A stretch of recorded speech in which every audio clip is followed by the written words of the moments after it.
হ্যাঁ, সবুজ ভাই আজকে ভোকাল কে নিবে? ভাইয়া, সাব্বির ভাইয়া তো স্লাইড শেয়ার দিয়ে রেখেছেন, মনে হয় ভাইয়া নিবেন। আচ্ছা সাব্বির ভাই, ভোকাল কি আজকে আপনি নিবেন? একটু আমাকে এনশিওর করলে ভালো হতো আর কি। আপনি একটু সাব্বির ভাইয়ের সাথে যোগাযোগ আচ্ছা, করে আমি আমাকে একটু একটু ফোন জানান। করে জেনে আপনাকে হ্যাঁ জানাচ্ছি হ্যাঁ। ভাইয়া।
গুড ইভিনিং সবাইকে। সবাইকে ছিচল্লিশতম ইসলাম বিসিএস প্রিলি ফুল কোর্স প্রোগ্রামের নৈতিকতা মূল্যবোধ সেশনের লেকচার একে স্বাগতম জানাচ্ছি। আশা করি আপনারা সবাই ভালো আছেন, সুস্থ আছেন। যারা সালাম দিয়েছেন, ওয়ালাইকুম আসসালাম। তো কিছুক্ষণের মধ্যেই ভাইয়া আজকের ক্লাসটি শুরু করবেন, তো আপনারা একটু ধৈর্য ধরে অপেক্ষা করুন। আর আপনাদের যদি উত্তরণ সম্পর্কিত কোনো জিজ্ঞাসা থেকে থাকে, ক্লাসের শেষের দিকে করার জন্য চেষ্টা করবেন। ধন্যবাদ। ওকে। ওকে ডিয়ার পার্টিসিপেন্টস, আমি দেখতে পাচ্ছি ম্যাক্সিমাম পার্টিসিপেন্টস আপনারা যোগ দিয়েছেন। একটু দাঁড়ান, আমি একটু ভলিউমটা হাই করে নেই, নইলে আপনাদের হচ্ছে সাউন্ড শুনতে প্রবলেম হতে পারে। তো আপনাদের সবাইকে স্বাগত জানাচ্ছি আজকের খুবই বোরিং একটা টপিক, নৈতিকতা মূল্যবোধ এবং সুশাসন। তো এখান থেকে আপনাদেরকে যে জিনিসগুলো পড়তে হবে এটা একটু বলি। ওয়ালাইকুম আসসালাম। তো নৈতিকতা, মূল্যবোধ এবং সুশাসন থেকে আমাদের খুব লিমিটেড জিনিস পড়তে হবে, হ্যাঁ। এটা খুবই বোরিং একটা টপিক, কিন্তু আমাদেরকে একটু ট্যাক্টফুলি আগাতে হবে যাতে কিনা আমরা খুব সুন্দর মতো এই জিনিসটা কভার আপ করতে পারি। ঠিক আছে, জিনিস জায়গা থেকে 10টা কোশ্চেন আসে, 10 মার্কস থাকে, 10 মার্কস একটু বুদ্ধি করে দাগালে হয়। আবার একদম যেটা আপনি না জানেন ওটা আপনি দাগাতে যাবেন না। আবার কিছু কিছু জিনিস আছে যে আইডিয়া করলে হয় যেটা আসলে কি। ঠিক আছে, লাইক আমি একটা কোশ্চেন আপনাদেরকে দেখাচ্ছি, একটু দাঁড়ান, সরি।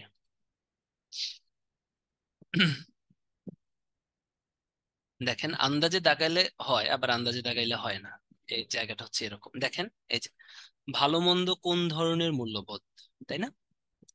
ভালো মন্দ কোন ধরনের মূল্যবোধ, এটা এক ধরনের কোশ্চেন আসলে। আবার এটা কিন্তু নৈতিক না অর্থনৈতিক না রাজনৈতিক না সামাজিক, এটা কিন্তু আপনি একদমই জানেন না।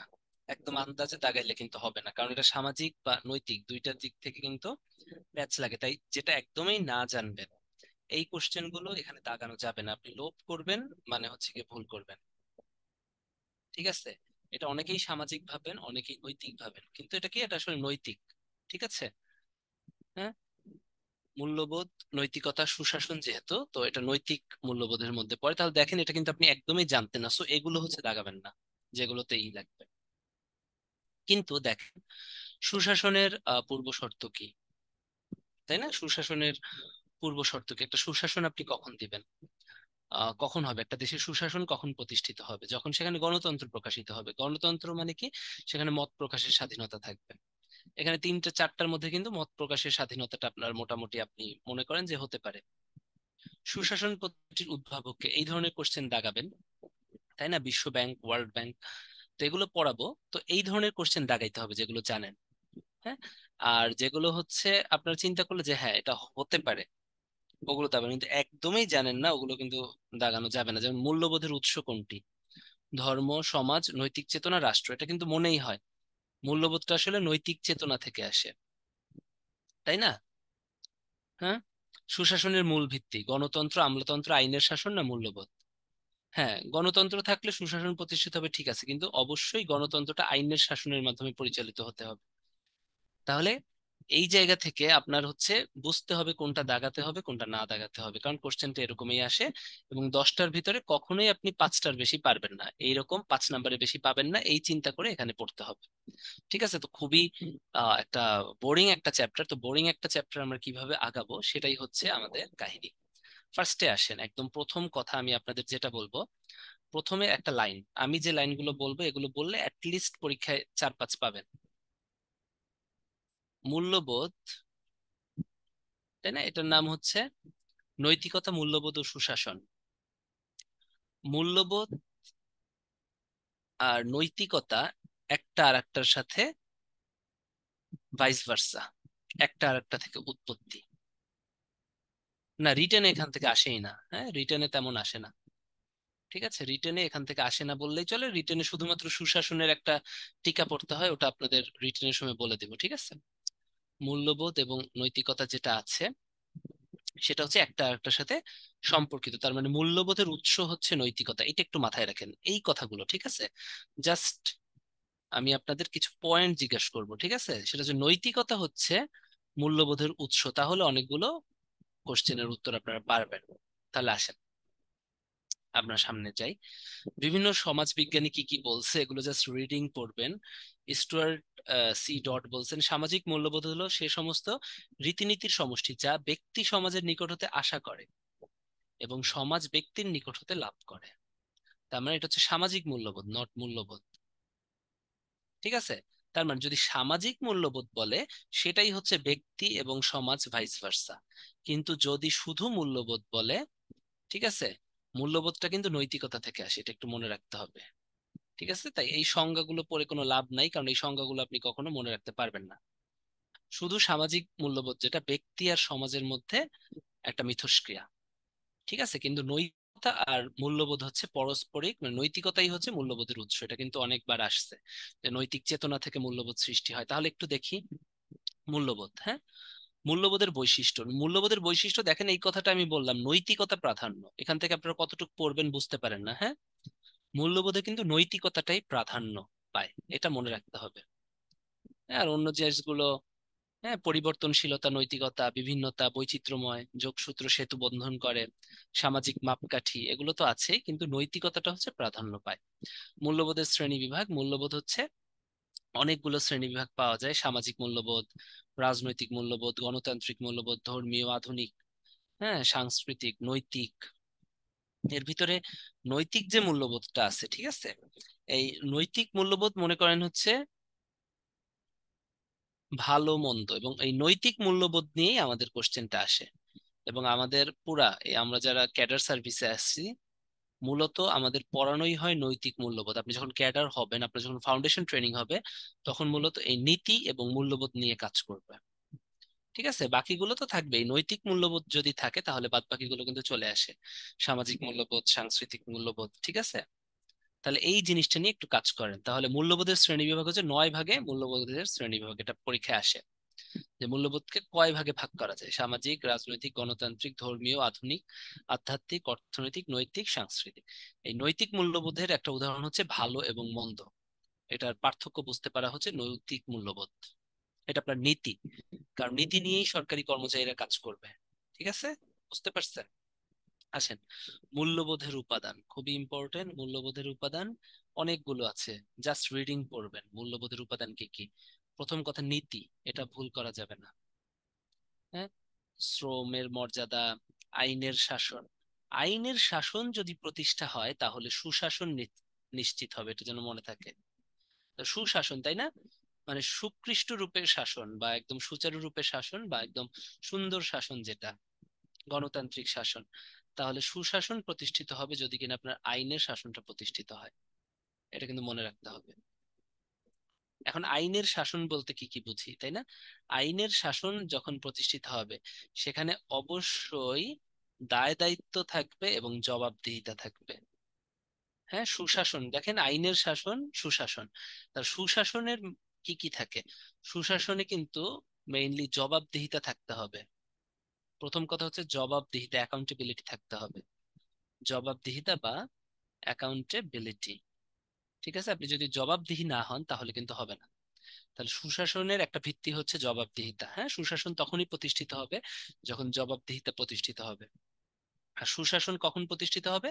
যখন আইনের শাসন প্রতিষ্ঠিত হবে। এই লাইনগুলো একটু লিখে রাখবেন, আমি যে কয়টা, কারণ আপনারা বইয়ে পড়তে গেলে বুঝবেন না। এই লাইন কয়টা, ঠিক আছে। আইনের শাসন সুশাসন প্রতিষ্ঠা করে, সুশাসনের সব থেকে মূল ভিত্তি হচ্ছে জবাবদিহিতা। ওকে। এক নজরে মূল্যবোধ, হ্যাঁ, মূল্যবোধ জিনিসটা কি? মূল্যবোধের ভিতর অনেক কিছু আছে: শিষ্টাচার, সততা, ন্যায়পরায়ণতা, সহমর্মিতা, শৃঙ্খলাবোধ, সৌজন্যবোধ, সবকিছুর মেলবন্ধন হচ্ছে আপনার কি মূল্যবোধ, ঠিক আছে। তাহলে মূল্যবোধ কিন্তু অনেক কিছু একটা মেলবন্ধন বা একটা সমষ্টি হচ্ছে, আমরা দেখলাম, সেটা হচ্ছে মূল্যবোধ। ওকে, তাহলে কয়েকটা লাইন মনে রাখতে হবে আমাদের। দেখেন,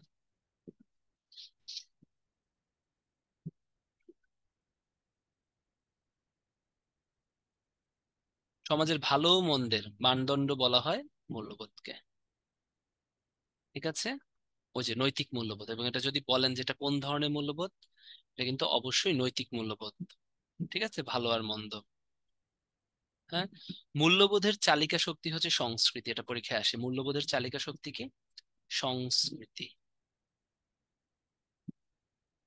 ওকে, মূল্যবোধের চালনা করে, হ্যাঁ, একটা মূল্যবোধ, ঠিক আছে। নৈতিকতা বা নীতি থেকে মূল্যবোধ সৃষ্টি হয়, ঠিক আছে, কিন্তু সংস্কৃতি যদি না থাকে তাহলে কিন্তু নীতি হবে না। আর মূল্যবোধকে দেখেন, মূল্যবোধের চালিকা শক্তি সংস্কৃতি, তাই না? আর মূল্যবোধ জাগ্রত করে বা উৎসকে নৈতিকতা বা নীতিশাস্ত্র। এই কয়েকটা কথা খুব বেশি পড়বেন না, বাট এই কয়েকটা কথা পড়তে হবে, ঠিক আছে। মনে থাকে যেন মূল্যবোধ সুদৃঢ় করা যায় শিক্ষার মাধ্যমে, এটা একটু দেখবেন, পরীক্ষায় আসতে পারে। এই তো, আর বেশি পড়বেন না, কারণ আর বেশি পড়লে ওভাবে মনে রাখতে পারবেন না। ঠিক আছে, এবারে আসেন মূল্যবোধ। হ্যাঁ, মানুষের নর্মাল যে আচরণ, যে পালনকারী নীতি, হ্যাঁ, সেটাই হচ্ছে মূল্যবোধ।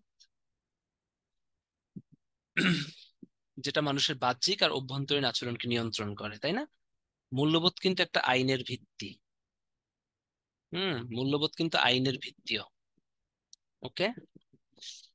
আহ মূল্যবোধ গড়ে ওঠে কোথায়? হ্যাঁ, দীর্ঘদিনের আচার আচরণ, বিশ্বাস ও দৃষ্টিভঙ্গির মাধ্যমে, এবং এটা কিন্তু ফ্যামিলি বা পরিবারে মূল্যবোধটা গড়ে ওঠে। এটা কিন্তু খুবই ইম্পর্ট্যান্ট, ভেরি ভেরি ইম্পর্ট্যান্ট। মূল্যবোধটা কিন্তু পরিবারে আপনার গড়ে উঠছে, খুব খুব খুব ইম্পর্ট্যান্ট।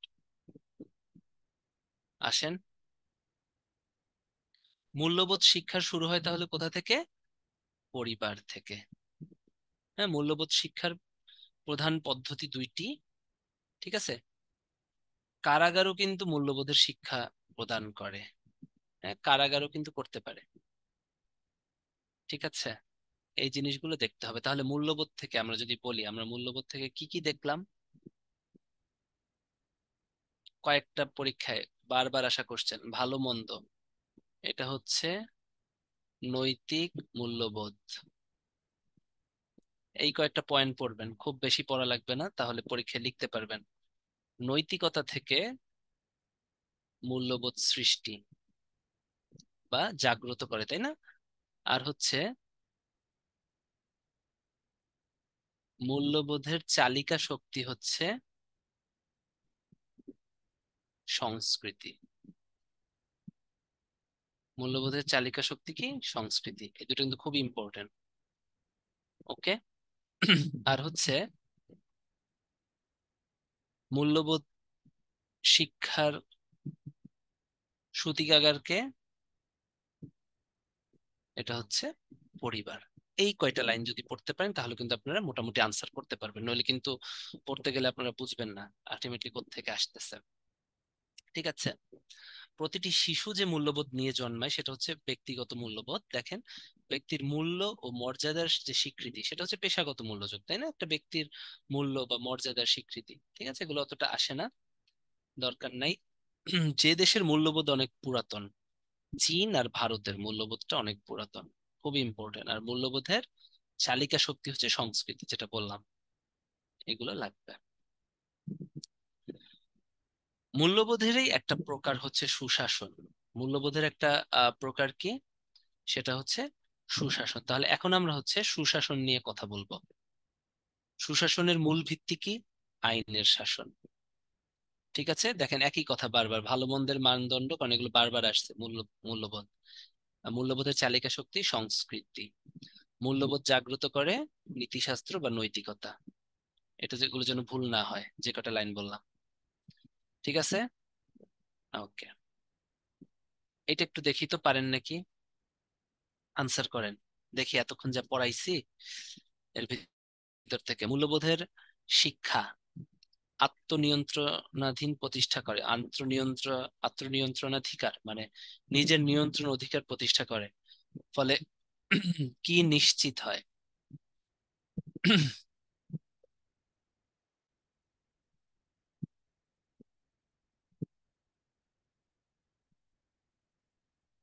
দেখি কে কি আনসার করছেন। মূল্যবোধের সাথে কোন কোন কোন কথাটা এখানে ছিল এতক্ষণ যে পড়াইছি? ভেরি গুড, সুশাসন, তাই না? সুশাসন নিশ্চিত হবে। দেখেন তো, এখানে কি আমি একবার উন্নয়ন কথাটা পড়াইছি? উন্নয়ন কথাটা কিন্তু পড়াই নাই, তাই আপনার হচ্ছে লাইন টু লাইন লিখবেন, সুশাসন নিশ্চিত হয়। ঠিক আছে, এতক্ষণ যা পড়াইছি এখানে কোথাও কি ব্যক্তিগত উন্নয়ন কথাটা ছিল? হ্যাঁ, উন্নয়ন কিন্তু এখানে এখনো পর্যন্ত আমরা পড়ি নাই। এখানে উন্নয়ন কিন্তু অর্থনীতি জড়িত, শুধু মূল্যবোধ থাকলেই কিন্তু উন্নয়ন হবে না একটা ব্যক্তির, তাই না? তাকে পরিশ্রম করতে হবে, তাই না? এটা হচ্ছে জাস্ট, তাহলে মূল্যবোধের সাথে কয়েকটা লাইন আমি বারবার বলি, এই লাইনগুলো মূল্যবোধ দেখলে আমরা, যাই হোক, যারা আনসার সঠিক দিচ্ছেন, প্রায় অনেকেই সঠিক উত্তর দিয়েছেন, তাদেরকে ধন্যবাদ। মূল্যবোধের সাথে কয়েকটা জিনিস মনে রাখবেন: এরা সুশাসন প্রতিষ্ঠা করে, ভালো মন্দ বিচার করে, নৈতিকতা থেকে এরা আসে। আর এদের চালিকা শক্তি সংস্কৃতি। এই কয়েকটা লাইন মাস্ট, এই কয়েকটা লাইন ছাড়া কিন্তু পারা যাবে না। ঠিক আছে, আমি চেষ্টা করতেছি আপনাদেরকে যত সোজা ভাবে আপনাদের মাথার ভিতর ঢুকানো যায়। তাহলে কতটুকু পড়বে আমি তো জানি আপনাদের কি প্রবলেম গুলো হয়। ভাই কই পড়বো, মূল্যবোধ, নৈতিকতা, বাট কিছু তো পারতে হবে আপনাদের। ঠিক আছে, বারবার আবার লিখতেছি, মূল্যবোধে সুশাসন একটা পার্ট। ঠিক আছে, সুশাসন প্রতিষ্ঠায় সাহায্য করে, ঠিক আছে। হ্যাঁ, ভালো মন্দ, সংস্কৃতি, আর এটা মাস্ট। আমি নৈতিকতা সবসময় উল্টা তীর দিব, কারণ নৈতিকতা মূল্যবোধটা জাগ্রত করে, ভুল করা কিন্তু যাবে না। ওকে, এবারে আসেন সুশাসন। ঠিক আছে, বুঝলাম, যখন কিনা মূল্যবোধের শিক্ষা আত্মনিয়ন্ত্রণাধিকার প্রতিষ্ঠা করে, ফলে নিশ্চিত হয় সুশাসন। আত্মনিয়ন্ত্রণাধিকার মানে কি বলেন তো? আপনার নিজের প্রতি নিজের একটা আইনের শাসন, তাই না? বুঝতে পারছেন, এখানে কিন্তু মূল্যবোধের শিক্ষা আইনের শাসন প্রতিষ্ঠা করে, এর ফলেই সুশাসন নিশ্চিত হয়। তাহলে সুশাসনের মূল উদ্দেশ্যই কিন্তু, বা সুশাসন কিন্তু আসে আইনের শাসন থেকে। তাহলে সুশাসন বলতে রাষ্ট্রের সাথে সমাজের, সরকারের সাথে শাসিত জনগণের, শাসকের সাথে সম্পর্কের বুঝায়। ঠিক আছে, সেলফ কন্ট্রোল, সেলফ কন্ট্রোল মানে কি? এটা একটা আইনের সাথে, তাই না, আইনের শাসন বুঝাইছে। তাহলে এই জিনিসগুলো কিন্তু আপনাদেরকে বুঝতে হবে। হুম, ঠিক আছে। তাহলে সুশাসন এটা ঠিক আছে, কিন্তু সুশাসনের মেইন যদি আমরা বলি যে সুশাসন কোনটা সুশাসন প্রতিষ্ঠা করে, এক নাম্বার আইনের শাসন কিন্তু সুশাসন প্রতিষ্ঠা করে। ঠিক আছে, এটা কিন্তু খুব ইম্পর্টেন্ট। আসেন, সুশাসন অনেকে অনেক সংজ্ঞা দিছে। হ্যাঁ, সব থেকে বিশ্ব ব্যাংকের সংজ্ঞাটা খুব ইম্পর্টেন্ট, সুশাসনে রাষ্ট্রের টেকসই উন্নয়ন সাধিত হয়। খুব ইম্পর্টেন্ট। ঠিক আছে, টেকসই উন্নয়ন মানে কি? এসডি।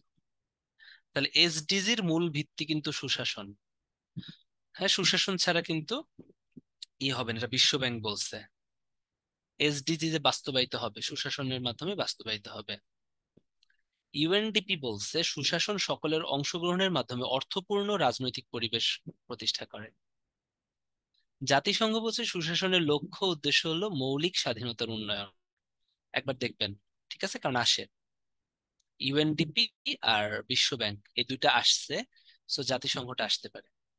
ঠিক আছে, সুশাসনের লক্ষ্য মৌলিক স্বাধীনতার উন্নয়ন, বা স্বাধীনতার উন্নয়ন, যদি এখন উন্নয়ন বলেন, যে মৌলিক উন্নয়নগুলো সুশাসন করে।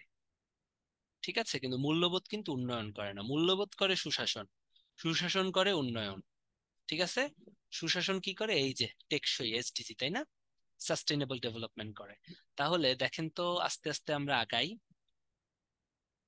সুশাসন, প্রথমে আসলো মূল্যবোধ, তাই না? মূল্যবোধ কি করবে? মূল্যবোধ করবে একদম, এই সিরিয়ালটা মনে রাখবেন, পরীক্ষায় আসে। আইনের শাসন করবে বা সুশাসন করবে। সুশাসন কি করবে? টেকসই উন্নয়ন করবে। একদম কিন্তু বুঝে বুঝে পড়বেন। দেখেন, মূল্যবোধ কি করবে? আইনের শাসন বা সুশাসন করবে, তাই না? সুশাসন যদি হয় তখনই টেকসই উন্নয়ন হবে। তার উন্নয়নটা হবে কখন? সুশাসনের মাধ্যমে উন্নয়ন হবে। ঠিক আছে, সুশাসন মানে আপনি যখন আইনের শাসন করবেন, সুশাসন করবেন, তখন গিয়ে এভরিথিং, ট্যাক্স আপনারা ঠিক মতো দিবেন, তাই না, কাস্টমস ঠিক মতো আদায় করবেন, দুর্নীতি কম করবেন, নেপটিজম কম করবেন, দেন সুশাসনটা প্রতিষ্ঠিত হয়ে যাবে। এটা কিন্তু মনে রাখবেন। আচ্ছা, আমরা সামনে আরো লিখবো। বিশ্ব ব্যাংক সুশাসনের ধারণা দেন, এডিবি দেয়, আইএমএফ দেয়, ইউএনডিপি দেয়, আইডিএ দেয়। ঠিক আছে, তাহলে সুশাসনের বৈশিষ্ট্য বলি। দেখেন, সুশাসনের বৈশিষ্ট্য বলে কি কি? জবাবদিহিতা, অ্যাকাউন্টেবিলিটি, এটা রিটেনে লিখতে হয়। সুশাসন, আইনের অনুশাসন, স্বচ্ছতা, ট্রান্সপারেন্সি থাকবে। তো এগুলো পরীক্ষায় আসলে পারবেন না? ট্রান্সপারেন্সি, এগুলো তো অপশনে দেখলেই পারা যায়।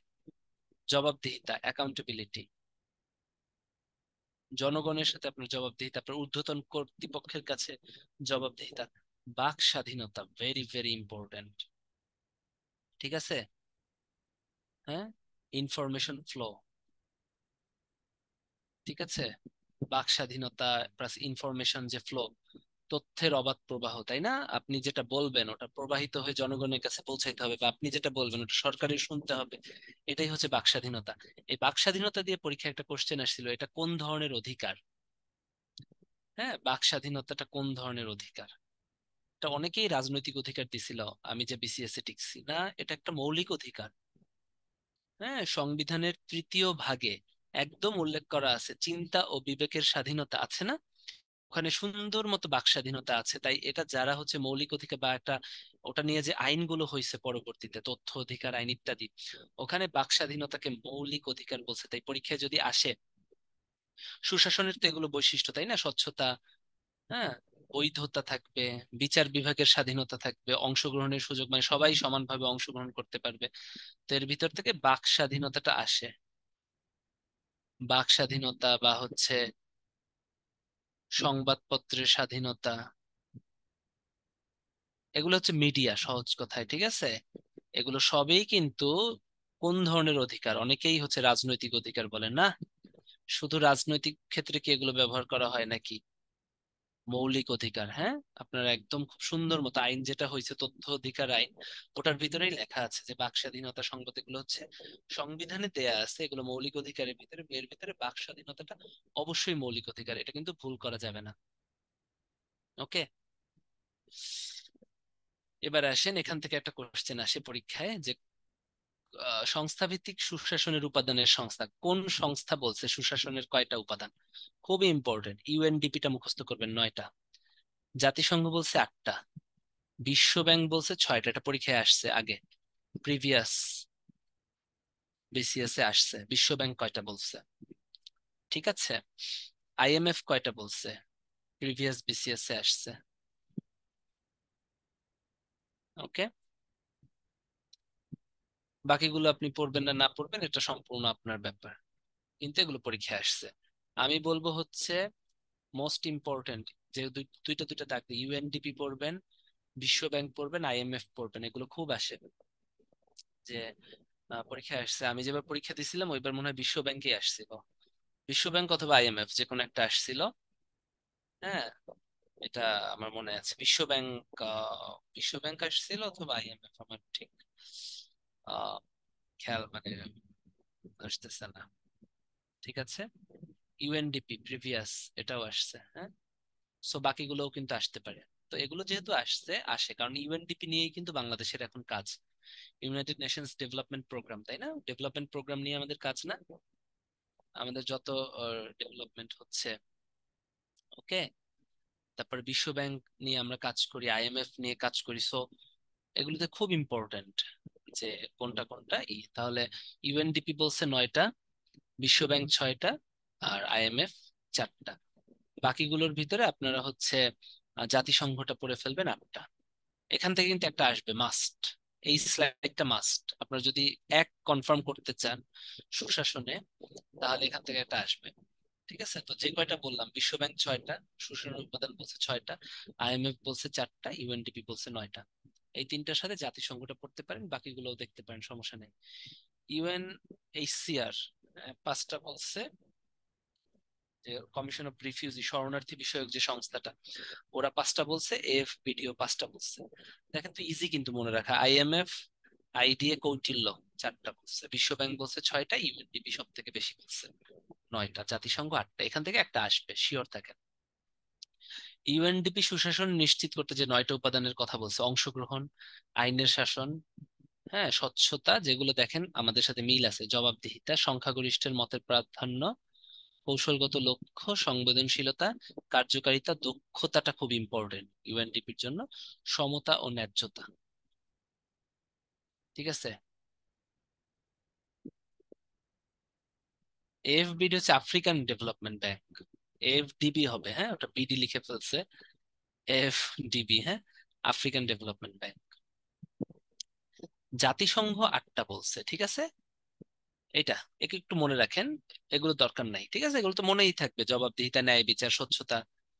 দেখেন, স্বচ্ছতা লাগবে, জবাবদিহিতা, এই দুইটা কিন্তু ভুল করা যাবে না, এবং সবার অংশগ্রহণমূলক, ইনক্লুসিভ পার্টিসিপেশন, দক্ষতা, হ্যাঁ, দায়বদ্ধতার, জবাবদিহিতা একই জিনিস, মতামতের উপর নির্ভরশীলতা বলছে। আপনারা শুধু সংখ্যাগুলো পড়বেন আর বাদ বাদ বাকিগুলো রিডিং পড়বেন। ইউএনডিপি 9টার এটা, কৌটিল্য বলছে 4টা, হ্যাঁ, law and order, people caring administration, মানে সহমর্মিতা। কৌটিল্য বা চাণক্য তিনি কিন্তু সহমর্মিতার কথা বলেছেন। জাস্টিস, বিচার, করাপশন ফ্রি গভর্নেন্স, দুর্নীতিমুক্ত। না না না, কোনটা কোন অর্গানাইজেশন বলছে এটা হবে না। কয়টা বলছে এত, আমি খালি জাস্ট নামগুলো বলতে বললাম, পড়তে একবার রিডিং পড়তে বলছি যাতে অপশন দেখলে আপনারা পারেন, কারণ আপনারা যদি বেসিকটা জানেন অপশন দেখলে কিন্তু 5-6টা পারবেন। ঠিক আছে, এখন আপনি যদি সংবেদনশীলতা এই কথাটা যে আছে এটা যদি নাই জানেন তখন কিন্তু পারবেন না। হ্যাঁ, কে কোনটা বলছে এটা কখনোই আসবে না। আমি কিন্তু বলতেছি কোনটা কোনটা রিডিং পড়বেন আর কোনটা কোনটা এম, শুধু সংখ্যা পড়বেন আর একবার রিডিং পড়বেন তাহলে লিখতে পারবেন। দক্ষতার কথাটা কিন্তু আছে, কারণ কে বলছে এটা দরকার নেই। দুর্নীতি দমন, হ্যাঁ, আইডিএ বলছে 5টা, ইউএনএইচসিআর 5টা, আইডিএ হচ্ছে 4টা, কৌটিল্য আইডিএ আর এফবিডি। কৌটিল্য, আইডিএ আর হচ্ছে আপনার আইএফসি, এরা বলছে 4টা করে। ঠিক আছে, কিন্তু আইএফসি কিন্তু আসছে, এখানে দেয়া নাই বাট 40 বিসিএস এ আসছে আইএফসি। আইএমএফ আমার মনে আছে, আইএমএফ 40 বিসিএস এ আসছে। তো এরা 4টা করে, ইউএনএইচসিআর এসিআর 5টা, বিশ্ব ব্যাংকও আসছে পরীক্ষায়, জাতিসংঘ 8টা, ইউএনডিপিও আসছে একবার 9টা। তো এখান থেকে কিন্তু আসবে, খালি সংখ্যা পড়বেন। হ্যাঁ, বিশ্ব ব্যাংক বলছে 6টা উপাদান, জাস্ট আমি দেখাচ্ছি যাতে কিনা এই হয়। বাক স্বাধীনতা, জবাবদিহিতা। বাক স্বাধীনতা বারবার বলতেছি, এটা কিন্তু এক ধরনের মৌলিক অধিকার। ঠিক আছে, মৌলিক অধিকার। ওকে, এই যে হচ্ছে আফ্রিকান ডেভেলপমেন্ট ব্যাংক, বিডি হবে না, ডিবি। ওকে, এটা আসে নাই, আমি এম ভুলে লিখে ফেলছি, এটা একটু কেটে দিই। আসেন, আইএমএফ এটা আসছে, এম 40 বিসিএস এ আসছে, এটা পড়বেন। 4টা, জাস্ট 4টা উপাদান পড়বেন আর কিছু না। এটা একটু মনে রাখার চেষ্টা করবেন। ঠিক আছে, সুশাসনের 4টা স্তম্ভ, এটা বলছে হচ্ছে গণপ্রজাতন্ত্রী বাংলাদেশ সরকার। বিডি সরকার যে সুশাসন বা গুড গভর্নেন্স বলে, ওখানে সুশাসনের 4টা স্তম্ভ আমরা বলি, একটা হচ্ছে আইনি কাঠামো, একটা অংশগ্রহণ, একটা দায়িত্বশীলতা আর একটা স্বচ্ছতা। ঠিক আছে, আইনি কাঠামো, অংশগ্রহণ, স্বচ্ছতা, দায়িত্বশীলতা মানেই হচ্ছে জবাবদিহিতা। ঠিক আছে, জবাবদিহিতা আলাদাভাবে নেই, এটা দায়িত্বশীলতার মধ্যেই আছে। বাংলাদেশ থেকে বিডি সরকার এটা বলছে 4টা স্তম্ভ। এটাও কিন্তু আসতে পারে, যদি বলে স্তম্ভ কয়টা সুশাসনের, হ্যাঁ, তখন হচ্ছে গিয়ে আপনার কোনো বিশ্ব ব্যাংক দিল না, কিচ্ছু দিল না, আপনি 4টা দিবেন, কারণ বিডি সরকার এটা বলছে। পার্টিসিপেশন, পার্টিসিপেশন ইনক্লুসিভ, এটা অংশগ্রহণ না, এটা ইংরেজি, আমরা তো এটা নিয়ে কাজ করি।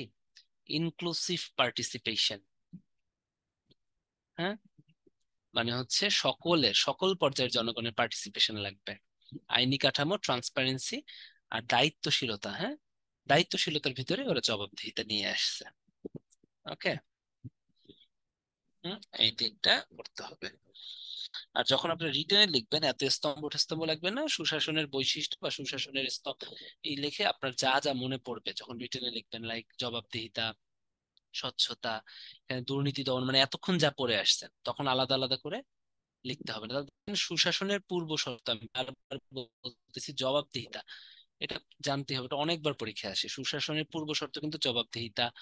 জবাবদিহিতা আসলে 1 নম্বরে থাকা উচিত। এখন আহ সরকার যেটা বলছে দায়িত্বশীলতার ভিতরে জবাবদিহিতা নিয়ে আসছে, সেই জন্য আর আলাদাভাবে জবাবদিহিতা বলে নাই। ঠিক আছে, তাই জবাবদিহিতা কিন্তু সুশাসনের পূর্ব শর্ত, মানে দায়িত্বশীলতাটা। ওকে, এটা কিন্তু ভুল করা যাবে না। এটাই 1 নম্বর, এছাড়া স্বচ্ছতা আছে, বাকিগুলো যেগুলো আছে এগুলো সব। কিন্তু আইনের শাসন হচ্ছে সুশাসনের ভিত্তি, আইনের শাসন প্রতিষ্ঠা হলেই সুশাসন প্রতিষ্ঠিত হবে, তাই না? আর সুশাসন যখন প্রতিষ্ঠিত হবে তখন জবাবদিহিতা নিশ্চিত করতে হবে, এইটাই হচ্ছে কাহিনী।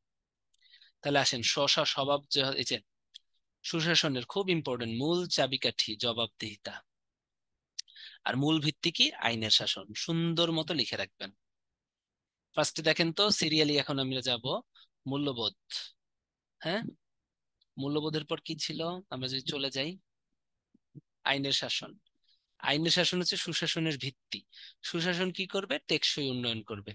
আর সুশাসনের মূল চাবিকাঠি কি, যদি বলি সুশাসনের চাবিকাঠি, সেটা হচ্ছে সুশাসন হচ্ছে জবাবদিহিতা নিশ্চিত করবে। মনে থাকবে? টেকসই উন্নয়ন তো করবে, সাথে সাথে জবাবদিহিতাও কিন্তু নিশ্চিত করবে, এভাবে কিন্তু মনে রাখতে হবে।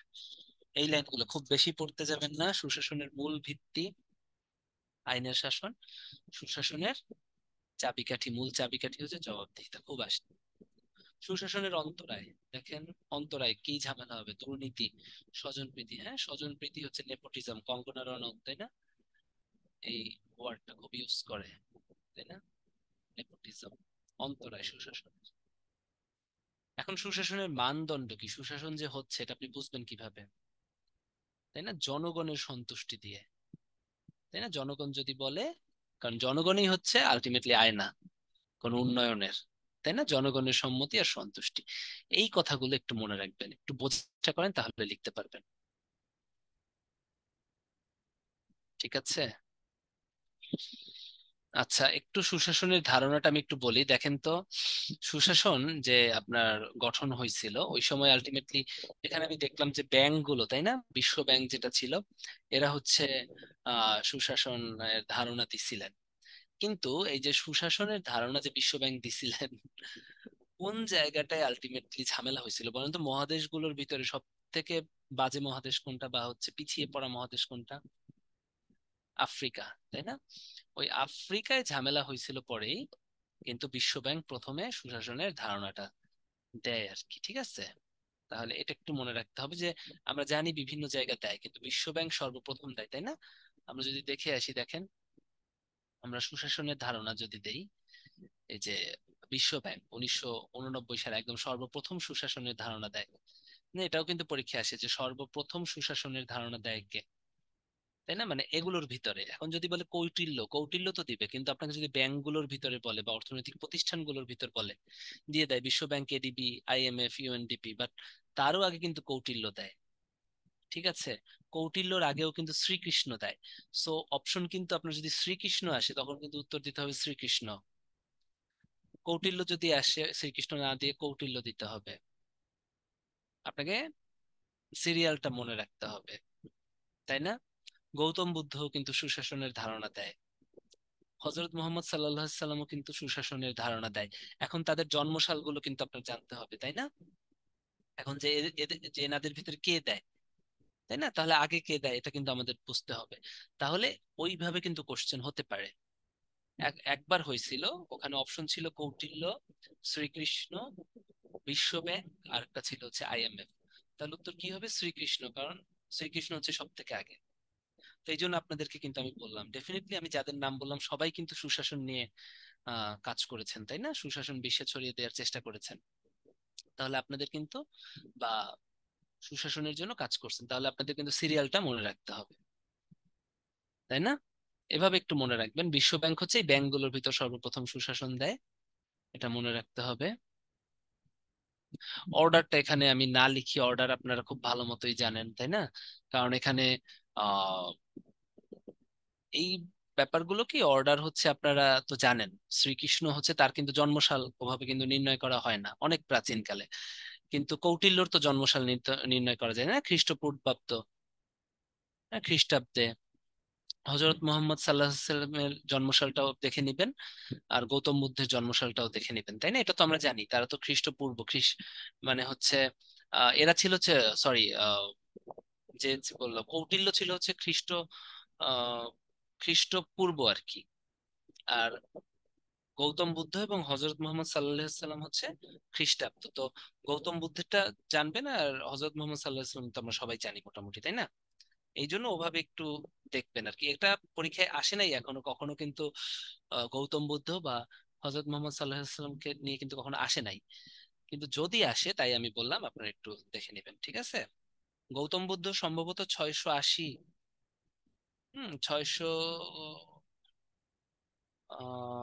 কত গৌতম বুদ্ধর জন্মসাল কত বলা বলা হয়, সেটাও খ্রিস্টপূর্ব, তাই না? খ্রিস্টপূর্ব 500 কত 66 আর কি, সেটাও খ্রিস্টপূর্ব আর কি। গৌতম বুদ্ধরও কিন্তু খ্রিস্টপূর্ব 566 এরকম, এটা একটু দেখে নিবেন। গৌতম বুদ্ধ অনেক আগে, ঠিক আছে, মনে থাকে যেন। এভাবে বলে সেই জন্য আমি লিখলাম না ওটা, আপনারা যে কারণ সিরিয়ালটা একটু আপনারা দেখে নিবেন। ওকে। আচ্ছা, 564 BC না? তাহলে গৌতম বুদ্ধ আরো আগে হবে। ঠিক আছে, অত কঠিন আসবে না, যেগুলো আসলে আপনারা বুঝবেন যে কে। হ্যাঁ, সাধারণত কৌটিল্য আসে। ঠিক আছে, কৌটিল্য আসে কারণ কৌটিল্যর বই আছে অর্থশাস্ত্র, এজন্য আসে। শ্রীকৃষ্ণ হচ্ছে গীতা কি করছেন, সেখানে সুশাসনের কথা আছে, ওটা আসে। সেই জন্য হচ্ছে এগুলো একটু আসে আর কি, তো আপনারা একটু ওভাবে দেখবেন। ওকে, তারপরে হচ্ছে এখন আমরা দেখবো হচ্ছে সাউন্ড তো কম কথার কথা না। সাউন্ড কি ক্লিয়ার আছে? আমি তো ফুল সাউন্ড দিয়ে ক্লাস নিচ্ছি। একটু বলেন তো, চ্যাট বক্সে একটু লিখে জানান তো। কিন্তু ফুল সাউন্ড দিয়ে ক্লাস নিচ্ছি, সাউন্ড কি কম, ক্লিয়ার না? ক্লিয়ার তো? ঠিক আছে, সাউন্ড কম আসার তো কথা না। ফুল সাউন্ড, এই যে আমি আপনাদেরকে দেখাচ্ছি। হ্যাঁ, তো দাঁড়ান। এখন আমার ভয়েসটা একটু মানে হচ্ছে কম, এখন আমার ভয়েস এর থেকে লাউড হয় না। হ্যাঁ, এই যে দেখেন, ফুল সাউন্ডে কিন্তু ক্লাস নিচ্ছে। এখন এটা মনে হয় আমার ফিজিক্যাল মানে হচ্ছে কণ্ঠজনিত সমস্যার কারণে হয়তো বা সাউন্ড হচ্ছে আর কি, হ্যাঁ, নইলে। সাউন্ড ঠিক আছে। আর মানে আমার মনে হয় যাদের সাউন্ড শুনতে একটু প্রবলেম হচ্ছে তারা আপনাদের ফোন থেকে বা ডিভাইস থেকে ভলিউমটা বাড়িয়ে নেন একটু, হ্যাঁ। আচ্ছা আচ্ছা, ওকে, ঠিক আছে, তাহলে আমরা সামনে যাই। আপনারা একটু বোঝার চেষ্টা করেন, একটা পোল নিয়ে নেই। ঠিক আছে, একটা পোল, সুশাসনের ধারণা, একটা প্রেক্ষাপট আছে, প্রেক্ষাপটটা একটু বলেন তো সুশাসনের ধারণার পিছনে।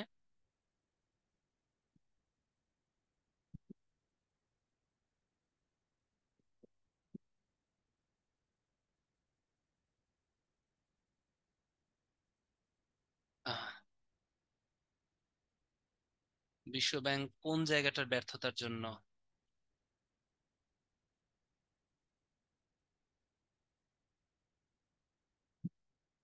আহ, এটা হচ্ছে আহ, আফ্রিকা মহাদেশে বিশ্ব ব্যাংকের ব্যর্থতা। ঠিক আছে, ওকে, এটা কিন্তু আমাদেরকে বুঝতে হবে। আফ্রিকা যে মহাদেশ, ওখানে বিশ্ব ব্যাংকের যে ব্যর্থতাটা হয়েছিল, ওটার পিছনেই কিন্তু আলটিমেটলি সুশাসনের যে ধারণাটা ছিল ওটা হচ্ছে প্রতিষ্ঠিত হয়। হুম, ঠিক আছে, তাহলে 87% সঠিক উত্তর দিয়েছেন, এজন্য আপনাদেরকে থ্যাঙ্কস। তো একটু বোঝার চেষ্টা করেন, ঠিক আছে? এই ক্লাসগুলো করতে খুব বোরিং লাগে, কিন্তু একটু চেষ্টা করেন, একটু আমি যেভাবে বলি শুনে যাতে কিছুটা লিখতে পারেন। হ্যাঁ, যাতে কিছুটা লিখতে পারেন। এ ব্যাপারে একটু, হ্যাঁ, একটু মাথাটা খাটান বা একটু বোঝার চেষ্টা করেন, আশা করি ভালো হবে। ওকে, এবারে হচ্ছে সুশাসনের সাথে মূল্যবোধের সম্পর্ক যেটা আছে। সভ্যতা, সংস্কৃতি, ঐতিহ্যের ধারণে একটা সম্পর্ক আছে। সুশাসন আর মূল্যবোধের যে সম্পর্ক, তাই না? ঠিক আছে, সুশাসনের সাথে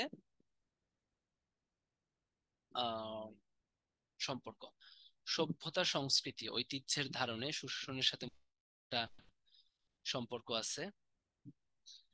আচ্ছা, আমি দেখতেছি।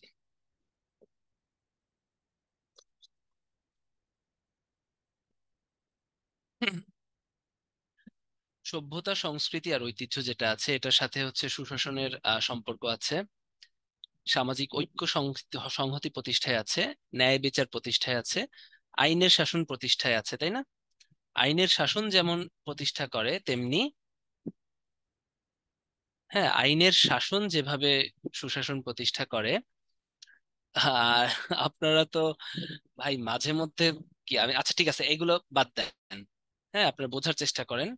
ঠিক আছে, আহ মূল্যবোধ ও সুশাসন কি হলো? সভ্যতা, সংস্কৃতি, ঐতিহ্যের ধারণে সুশাসনের সম্পর্ক আছে। ন্যায় বিচার যেটা আছে, ন্যায় বিচার প্রতিষ্ঠায় আপনার হচ্ছে সুশাসনের একটা সম্পর্ক সবসময় থাকে। আইনের শাসন প্রতিষ্ঠায় তো বললাম, তাই না? এখানে থাকবে। আর এই সম্পর্কটা কিন্তু আমি ওখানে লিখে দিছি। ঠিক আছে, ফার্স্টে কে আসবে? ফার্স্টে আসবে হচ্ছে মূল্যবোধ, মূল্যবোধের পরে হচ্ছে আইনের শাসন, আইনের শাসনের পরে সুশাসন, সুশাসনের পরে হচ্ছে যে ওগুলো উন্নয়ন আর হচ্ছে জবাবদিহিতা। তাহলে এইটা যে মূল্যবোধ আর সুশাসনের সম্পর্ক কিন্তু অলরেডি আপনাকে লিখে দিছি, যে মূল্যবোধ থেকে সুশাসন আসবে, এরপরে সুশাসন থেকে সবকিছু আসবে, জবাবদিহিতা আসবে, তাই না? উন্নয়ন মানে রাষ্ট্রের জনকল্যাণমুখী, রাষ্ট্রের গুণাবলী বিচার, মানব আচরণ বিচার, তাই না? এগুলো কিন্তু আসবে, কিন্তু খুবই খুবই খুবই খুবই খুবই ইম্পর্টেন্ট। আর আইনের শাসন সুশাসনের ভিত্তি। ওকে। মূল্যবোধ শিক্ষা ও সুশাসনের অভাবজনিত সামাজিক অবক্ষয়, তাই না? এগুলো আসলে দেখলেই লিখতে পারবেন দারিদ্র, দরিদ্রতা, অথবা আমরা বলতে পারি হচ্ছে দারিদ্র। যুদ্ধ, এটা খুবই ইম্পর্টেন্ট, এটা কিন্তু আসে। সীমান্ত বরাবর সন্ত্রাস, হ্যাঁ, মৌলবাদ, চরমপন্থা, বর্ণবাদ, অপসংস্কৃতি, খুবই ইম্পর্টেন্ট। হ্যাঁ, প্রত্যেকটা যে কয়টা আছে আপনার, যেগুলো দুর্নীতি, প্রত্যেকটা এই দুর্নীতিই কিন্তু বর্তমান বাংলাদেশ সরকারের মানে যে কাজ, সুশাসন মেইনলি বাংলাদেশ সরকার এখন বর্তমান যে জন্য করতেছে, আপনি যদি বলেন যে সুশাসন প্রতিষ্ঠায় বাংলাদেশ সরকারের সব থেকে গুরুত্বপূর্ণ যেটা, সেটা হচ্ছে দুর্নীতি। কেন আমরা সুশাসন প্রতিষ্ঠা করতে চাচ্ছি ভাই, তাই না? এত কিছু আপনি দেখেন, বায়োমেট্রিক, সরকারি চাকরিজীবীরা বায়োমেট্রিক, হ্যাঁ, হাতে বা যে কোনো জায়গায় হাজিরা ঠিক আছে নাকি বায়োমেট্রিক দিচ্ছে। মন্ত্রণালয় থেকে কিন্তু পেরিফেরিতে কেউ ফাঁকিবাজি করতেছে নাকি এটা দেখা যাচ্ছে, তাই না? আগে কি হতো, উপবৃত্তি, হ্যাঁ, আহ সামওয়ান ইজ বোর্ন পুয়ার, এটা সুশাসনের অভাবে কিভাবে হয়? না না, সুশাসনের অভাবে তো ডেফিনেটলি দারিদ্র হচ্ছে না, সুশাসনের অভাবে তো দারিদ্র হচ্ছে। কিভাবে সুশাসনের অভাবে দারিদ্র হচ্ছে একটু দেখেন। সেটা হচ্ছে আপনার হচ্ছে ফুড ডিপার্টমেন্ট কি করে, চাল দেয় না একটা নির্দিষ্ট, গরিবদের কিন্তু চাল ফ্রি দেয়, এটা অনেকেই জানেন না আপনারা। সরকারকে আমরা অনেক গালাগালি করি বা বলি যে এটা করে না ওটা করে না। আপনারা যখন সরকারি চাকরিতে আসবেন তখন দেখবেন প্রান্তে প্রান্তে কিন্তু দরিদ্রদের ফ্রি চাল দিচ্ছে, সরকার কিন্তু চাল দিচ্ছে, এটা কিন্তু আমরা অনেকেই জানি না। এবং অনেক টাকার, কোটি কোটি টাকার চাল দেয়, এবং জনগণ কিন্তু পায়। এখন ওই চালটা যদি ওই এলাকার যে লোকাল গভর্নমেন্ট আছে, তাই না, স্থানীয় যারা আছে, তারা যদি ওটা খায়, তাহলে সুশাসনের অভাব হইলো না? তাহলে ওই লোকটা কি আর ধনী হতে পারবে? দরিদ্র হয়ে গেল না? এরকম প্রত্যেকটা ক্ষেত্রে, তাই না? দারিদ্র কিন্তু হয়, সুশাসন যখন কম হবে দারিদ্র কিন্তু বাড়ে। ঠিক আছে, এটাই হচ্ছে একটা উদাহরণ। আর হচ্ছে ওই দুর্নীতিটা বন্ধ হইতেই কিন্তু কাজ করতেছে। না না, ফুড ডিপার্টমেন্ট কিন্তু তেল, ময়দা, চিনি, ডাল দেয় না, শুধুমাত্র গম দেয় আর চাল দেয়। এটা মনে রাখবেন, এটা আপনাদের কাজ, যেহেতু বিসিএস এ আসতে পারতেছেন যে ফুড ডিপার্টমেন্ট বা খাদ্য ডিপার্টমেন্ট কি নিয়ে কাজ করে। ফুড ডিপার্টমেন্ট বা খাদ্য ডিপার্টমেন্ট শুধুমাত্র কাজ করে চাল এবং গম নিয়ে, ধান, চাল, গম। ওরা ধান দেয়, এখন আর ধান দেয় না আসলে, কারণ ধান আসলে গরিবরা আসলে ধান ভেঙে খেতে পারে না, তাই সরাসরি চালই দেয়া হয়। ইভেন গরিবদের না, আপনার যে কোনো জনগণ প্রতি মঙ্গলবার সাধারণত উপজেলায় বা শহরে 30 টাকা কেজিতে, 40 টাকা কেজিতে চাল বিক্রি হয়। ওটা ইচ্ছা করলে আপনারও যদি মনে হয় যে আমার একটু খাওয়া, ওটা কিন্তু গরিবদের জন্যই দেয়া হয়, কিন্তু সবাই কিনতে পারে, সবার জন্যই দেয়া হয়। হ্যাঁ, অনেক মধ্যবিত্তরাও কিন্তু ওই চাল কিনে খায়, উপজেলা না শহরেও কিনে খায়। ঠিক আছে। আচ্ছা, মসুরের ডাল ঠাল ওটা ফুড ডিপার্টমেন্টের না, ওটা অন্য জিনিস। এটা হচ্ছে সরকার, জেলা প্রশাসন থেকে বা অ্যাডমিনিস্ট্রেশন থেকে যদি কখনো মনে হয় কাউকে রিলিফ লাগবে, তখন হচ্ছে তেল, ডাল, ঈদের গিফট, করোনার সময় দিয়েছে, ঠিক আছে, এগুলো দেয়। আর আপনি যে তেলটা বেচতে দেখছেন বা যে কি বলে ডালটা বেচতে দেখছেন, ওটা হচ্ছে সাধারণত আর্মি বা হচ্ছে পুলিশরা হচ্ছে প্রতি মাসে যে অফিসাররা, পুলিশ অফিসার, পুলিশ কর্মচারী কর্মকর্তারা, টিসিপি হচ্ছে ফুড ডিপার্টমেন্টে, ঠিক আছে, পুলিশ কর্মকর্তা কর্মচারী যারা আছে তারা হচ্ছে ই পায়, এই যে প্রতি মাসে প্রচুর পরিমাণে ডাল, চাল এগুলো পায়। তো এত তো ওনাদের দরকার নাই, তাই ওরা আইনের মাধ্যমে, মানে হচ্ছে লিগালি, কিন্তু ওটা কিন্তু ওরা এমনি বিক্রি করে না, ঠিক আছে। ওদের একটা ইয়েই আছে যে ওইটা তারা হচ্ছে বিক্রি করতে পারবে, তখন হচ্ছে ওটা দেয়, এবং জনগণকে ওটা কম দামে তো ওটা সেল করে না, মোটামুটি একটা ইসে আম, ই করে, ঠিক আছে। তাহলে ওটা, এবং ওটা আপনি কিনে খেলেও সমস্যা নাই। হ্যাঁ, এমনকি এই যে যে এই যে চালটা দেয় ফুড ডিপার্টমেন্ট, যে চালটা দেয় আমি যেটা বললাম, তাই না, এই চালটা কিন্তু খুব ভালো হয়। হ্যাঁ, 30 টাকা 40 টাকা দিয়ে চালটা কেনে, চিকন চাল এবং খুব ভালো মানের। এখন কিন্তু কোনো হাবিজাবি চাল দেয়া হয় না, খুব ফ্রেশ চাল দেয়া হয়। আমরা সরকারকে শুধু শুধু ই করি, এটা হচ্ছে আমরা করব। যাই হোক, এই আমরা কোত্থেকে কোথায় চলে গেছি। যাই হোক, কথা আপনারা যখন ইন্টারাকশন করেন বা কমিউনিকেশন স্কিল থাকে, ইন্টার কমিউনিকেশন হয়, তখন বুঝতে সুবিধা হয়। আমি একটু দেখি, এই দুর্নীতি দমনে কিন্তু বাংলাদেশ সরকার সব থেকে কাজ করতেছে। দেখেন, উপবৃত্তি আগে হাতে হাতে দেয়া হইতো, হ্যাঁ, স্কুল কলেজের ওরা পাইতো না, তাই না? হাতে হাতে দিলে, এই জন্য এখন কিন্তু উপবৃত্তির টাকা বিকাশ অ্যাকাউন্টে বা নগদ অ্যাকাউন্টে দেওয়া হয়। আগে বিকাশে দেওয়া হতো, এখন নগদে দেওয়া হয়। বিভিন্ন সামাজিক ভাতা, বিধবা ভাতা, দুস্থ ভাতা, ম্যাটারনিটি ভাতা বা হচ্ছে মাতৃত্বজনিত ভাতা, প্রসবকালীন ভাতা, হ্যাঁ, মুক্তিযোদ্ধা সম্মানী, মুক্তিযোদ্ধা ভাতা না কিন্তু, মুক্তিযোদ্ধা সম্মানী, বয়স্ক ভাতা, তাই না? এই জিনিসগুলো কিন্তু এখন সরাসরি নগদ অ্যাকাউন্টে দেয়া হয়। কেন দেয়া হয়? ওই যে দুর্নীতিটা বন্ধ করার জন্য, সুশাসন প্রতিষ্ঠা করার ফলে কি হচ্ছে, ওরা টাকা পাচ্ছে। একটা মুক্তিযুদ্ধ যখন প্রতি মাসে 20,000 টাকা পাচ্ছে, দেখেন, সম্মানী পাচ্ছে, তো সেই টাকাটা দিয়ে কিন্তু তার ভালো হচ্ছে। আর সেই টাকাটা যদি মধ্যস্বত্বভোগী নিয়ে যেত, তাহলে কিন্তু সে আর উন্নয়ন করতে পারতো না। ঠিক আছে? আপনারা যখন এই যে সরকারি চাকরি করবেন, আমরা মনে করি যে কিছু হয় না। এই যে উপজেলাগুলোতে এত অফিসার, 2 দিন পর পর দেখেন যে নিয়োগ হয়, এই সমাজসেবা অফিসার কি করে? এই সমস্ত ভাতা ঠাতা প্রদান করে, এবং ইসের মাধ্যমে, আহ নগদ অ্যাকাউন্টের মাধ্যমে, এবং এগুলো দিয়ে সুশাসন প্রতিষ্ঠিত হচ্ছে। এবং সুশাসন প্রতিষ্ঠিত করতে কিন্তু ডিজিটালাইজেশন খুব ইম্পর্টেন্ট। ডিজিটালাইজেশনের মাধ্যমে কিন্তু সুশাসন প্রতিষ্ঠা হয়েছে। হ্যাঁ, এখন কিন্তু পায়। আপনি গ্রামে যেয়ে দেখবেন কোনো ভিক্ষুক বা দুস্থ, যারা গরিব, তারা কিন্তু 500 টাকা কমপক্ষে প্রতি মাসে পাচ্ছে। ঠিক আছে? এবং 500 টাকা কিন্তু ওদের জন্য অনেক কিছু। হ্যাঁ, একটা ফ্যামিলিতে যদি 3 জন প্রতিবন্ধী থাকে, 3 জন প্রতিবন্ধী 500 করে পাচ্ছে, 1500 পাচ্ছে। মা যদি বিধবা থাকে, মাটা 500 পাচ্ছে, মানে একটা ফ্যামিলিতে কিন্তু 2000, 2500 টাকা করে টাকা পাচ্ছে। সো এগুলো কিন্তু, এবং সব ডিজিটালাইজ করা হচ্ছে, সো এগুলো কিন্তু সুশাসন। তো সুশাসন যদি না হতো, এই জিনিসগুলো আলটিমেটলি মধ্যস্বত্বভোগীরা খেয়ে ফেলতো, ফলে বিভিন্ন ঝামেলা হইতো, তাই না? দারিদ্র্য বাড়তো, যৌতুক প্রথা বাড়তো, ঠিক আছে, নারী শিশু নির্যাতন বাড়তো, এগুলো বাড়তো।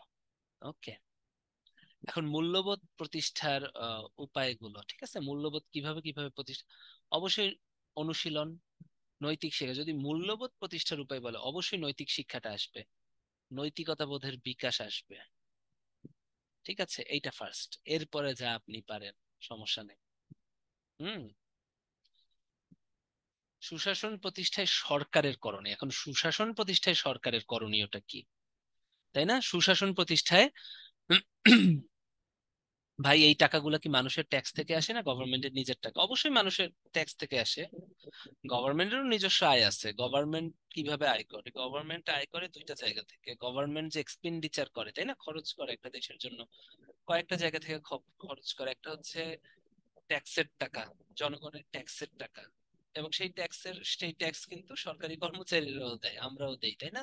আপনারাও দেন, জনগণও দেয়, সরকারি কর্মচারী দেয়, সবাই দেয়। জনগণের ট্যাক্সের টাকা অবশ্যই সেখান থেকে এক্সপেন্ডিচার করতেছে। সরকারের কিছু আয় আছে না? যেমন সরকার এই যে পদ্মা সেতু বানাচ্ছে, পদ্মা সেতু থেকে কিন্তু প্রতিদিন প্রায় 1 কোটি 2 কোটি টাকা আয় হচ্ছে। মেট্রো রেল থেকে আয় হচ্ছে। তারপরে সরকার যে সেবা দিচ্ছে, সেবা থেকে কিন্তু আয় হচ্ছে। সরকারি হসপিটাল গুলোতে কিন্তু টিকিট কিনে, তাই না, 10 টাকা টিকিট কিনে যে রোগীরা ডাক্তার দেখাচ্ছে প্রতিদিন, সব হাসপাতালগুলো থেকে আয় হচ্ছে। সরকার, আপনি যখন হচ্ছে একটা ভোটার আইডি করতেছেন, আপনাকে একটা ফিস দিতে হয়, ওখান থেকে আয় হচ্ছে। আপনি যখন একটা পরীক্ষায় অ্যাপ্লাই করতে যান, ওখান থেকে আয় হচ্ছে। আপনি ভূমি কর দেন, আপনার জমি থাকলে ওই জমির প্রতি বছর কর দিচ্ছেন, ওখান থেকে আয় হচ্ছে। আমরা যখন বাণিজ্য করি, কোনো জিনিস বাইরে পাঠাই, সরকারকে একটা রপ্তানি কর দিতে হয়, ওখান থেকে আয় হচ্ছে। একটা জিনিস যখন আমদানি করি, আমদানি থেকে আয় হয়, ওখান থেকে আয় হচ্ছে। তাহলে সরকারি কিন্তু আয় শুধু যে ইনকাম ট্যাক্স বা জনগণের ট্যাক্সে হয় সেটা না। সরকারের আয় কিন্তু সকল কর্মচারীর ট্যাক্সেও হয়, সকল, হ্যাঁ, এইটাই হচ্ছে আমাদের ভুল কথা। অবশ্যই জনগণ প্রধান, জনগণের ট্যাক্সের টাকাই আমরা বেতন পাই, এটা সত্যি কথা। কিন্তু তাই বলে দেশ কিন্তু শুধুমাত্র জনগণের ট্যাক্সের টাকায় চলে না। দেশ হচ্ছে পাবলিক ছাড়াও, ওই তো জনগণের ট্যাক্স আর কি, সেটা যে শুধুমাত্র জন ইনকাম ট্যাক্সের জন্য সেটা না, সেটা যে কোনো ধরনের ট্যাক্স এখানে চলে। ব্যবসা বাণিজ্য ট্যাক্স, এই ট্যাক্স, সরকারের নিজস্ব আয় আছে, তাই না, এগুলো। তাহলে ওইটাই হচ্ছে কথা। তো সেই জন্যই হচ্ছে, যেহেতু জনগণের একটা ট্যাক্স, তাই না, জনগণই ট্যাক্স দিচ্ছে, আমদানি রপ্তানিতেও কিন্তু জনগণ অংশগ্রহীত, তাই না? তো শুধুমাত্র জনগণের যে মানে ভ্যাট, মানে আমরা ট্যাক্স, জনগণের ট্যাক্স বলতে আমরা নর্মালি কি বুঝি বলেন তো? সাধারণত কোন ট্যাক্সটা হচ্ছে আপনি খুব এক্সপ্যান্ডেড একটা ট্যাক্স সবাই দেয়, যেটার জন্য এখন আমরা বলি যে জনগণের ট্যাক্স না? ইনকাম ট্যাক্স, ভিক্ষুকরা ইনকাম ট্যাক্স দেয়, বা যাদের ইনকাম 3 লাখের নিচে, তাই না, তারা তো ইনকাম ট্যাক্স দিচ্ছে না। ভ্যাট হচ্ছে গিয়া সব থেকে এক্সপ্যান্ডেড ট্যাক্স, যেটা হচ্ছে সবাই দিচ্ছে, তাই না? তো এই জন্যই বলি আমরা জনগণের টাকায় ট্যাক্স, তাই না? তো আমার কথা হচ্ছে শুধু ভ্যাট থেকেই যে ইনকাম হয় সেটা না, সেটা যে কোনো ধরনের ইনকাম ট্যাক্স থেকে হচ্ছে, সেটা কাস্টমস থেকে হচ্ছে, তাই না, সেটা ল্যান্ড ট্যাক্স থেকে হচ্ছে, সবকিছু ট্যাক্স থেকেই হচ্ছে। হ্যাঁ, শুধু ভ্যাট থেকে হচ্ছে না। যাই হোক, এটা হচ্ছে কথা।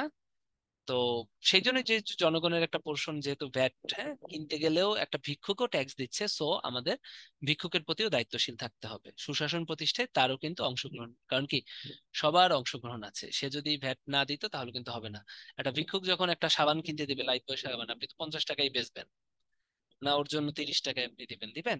তাহলে এখানে সবার অংশগ্রহণ হচ্ছে না। এটাই হচ্ছে সুশাসনের প্রতিষ্ঠা। এবং কিভাবে সুশাসন প্রতিষ্ঠাতে হবে, এখানে কিন্তু আপনার সহমর্মিতাও থাকতে হবে, তাই না? ভিক্ষুকের প্রতি কিন্তু আমাদের সহমর্মিতা দেখাতে হবে।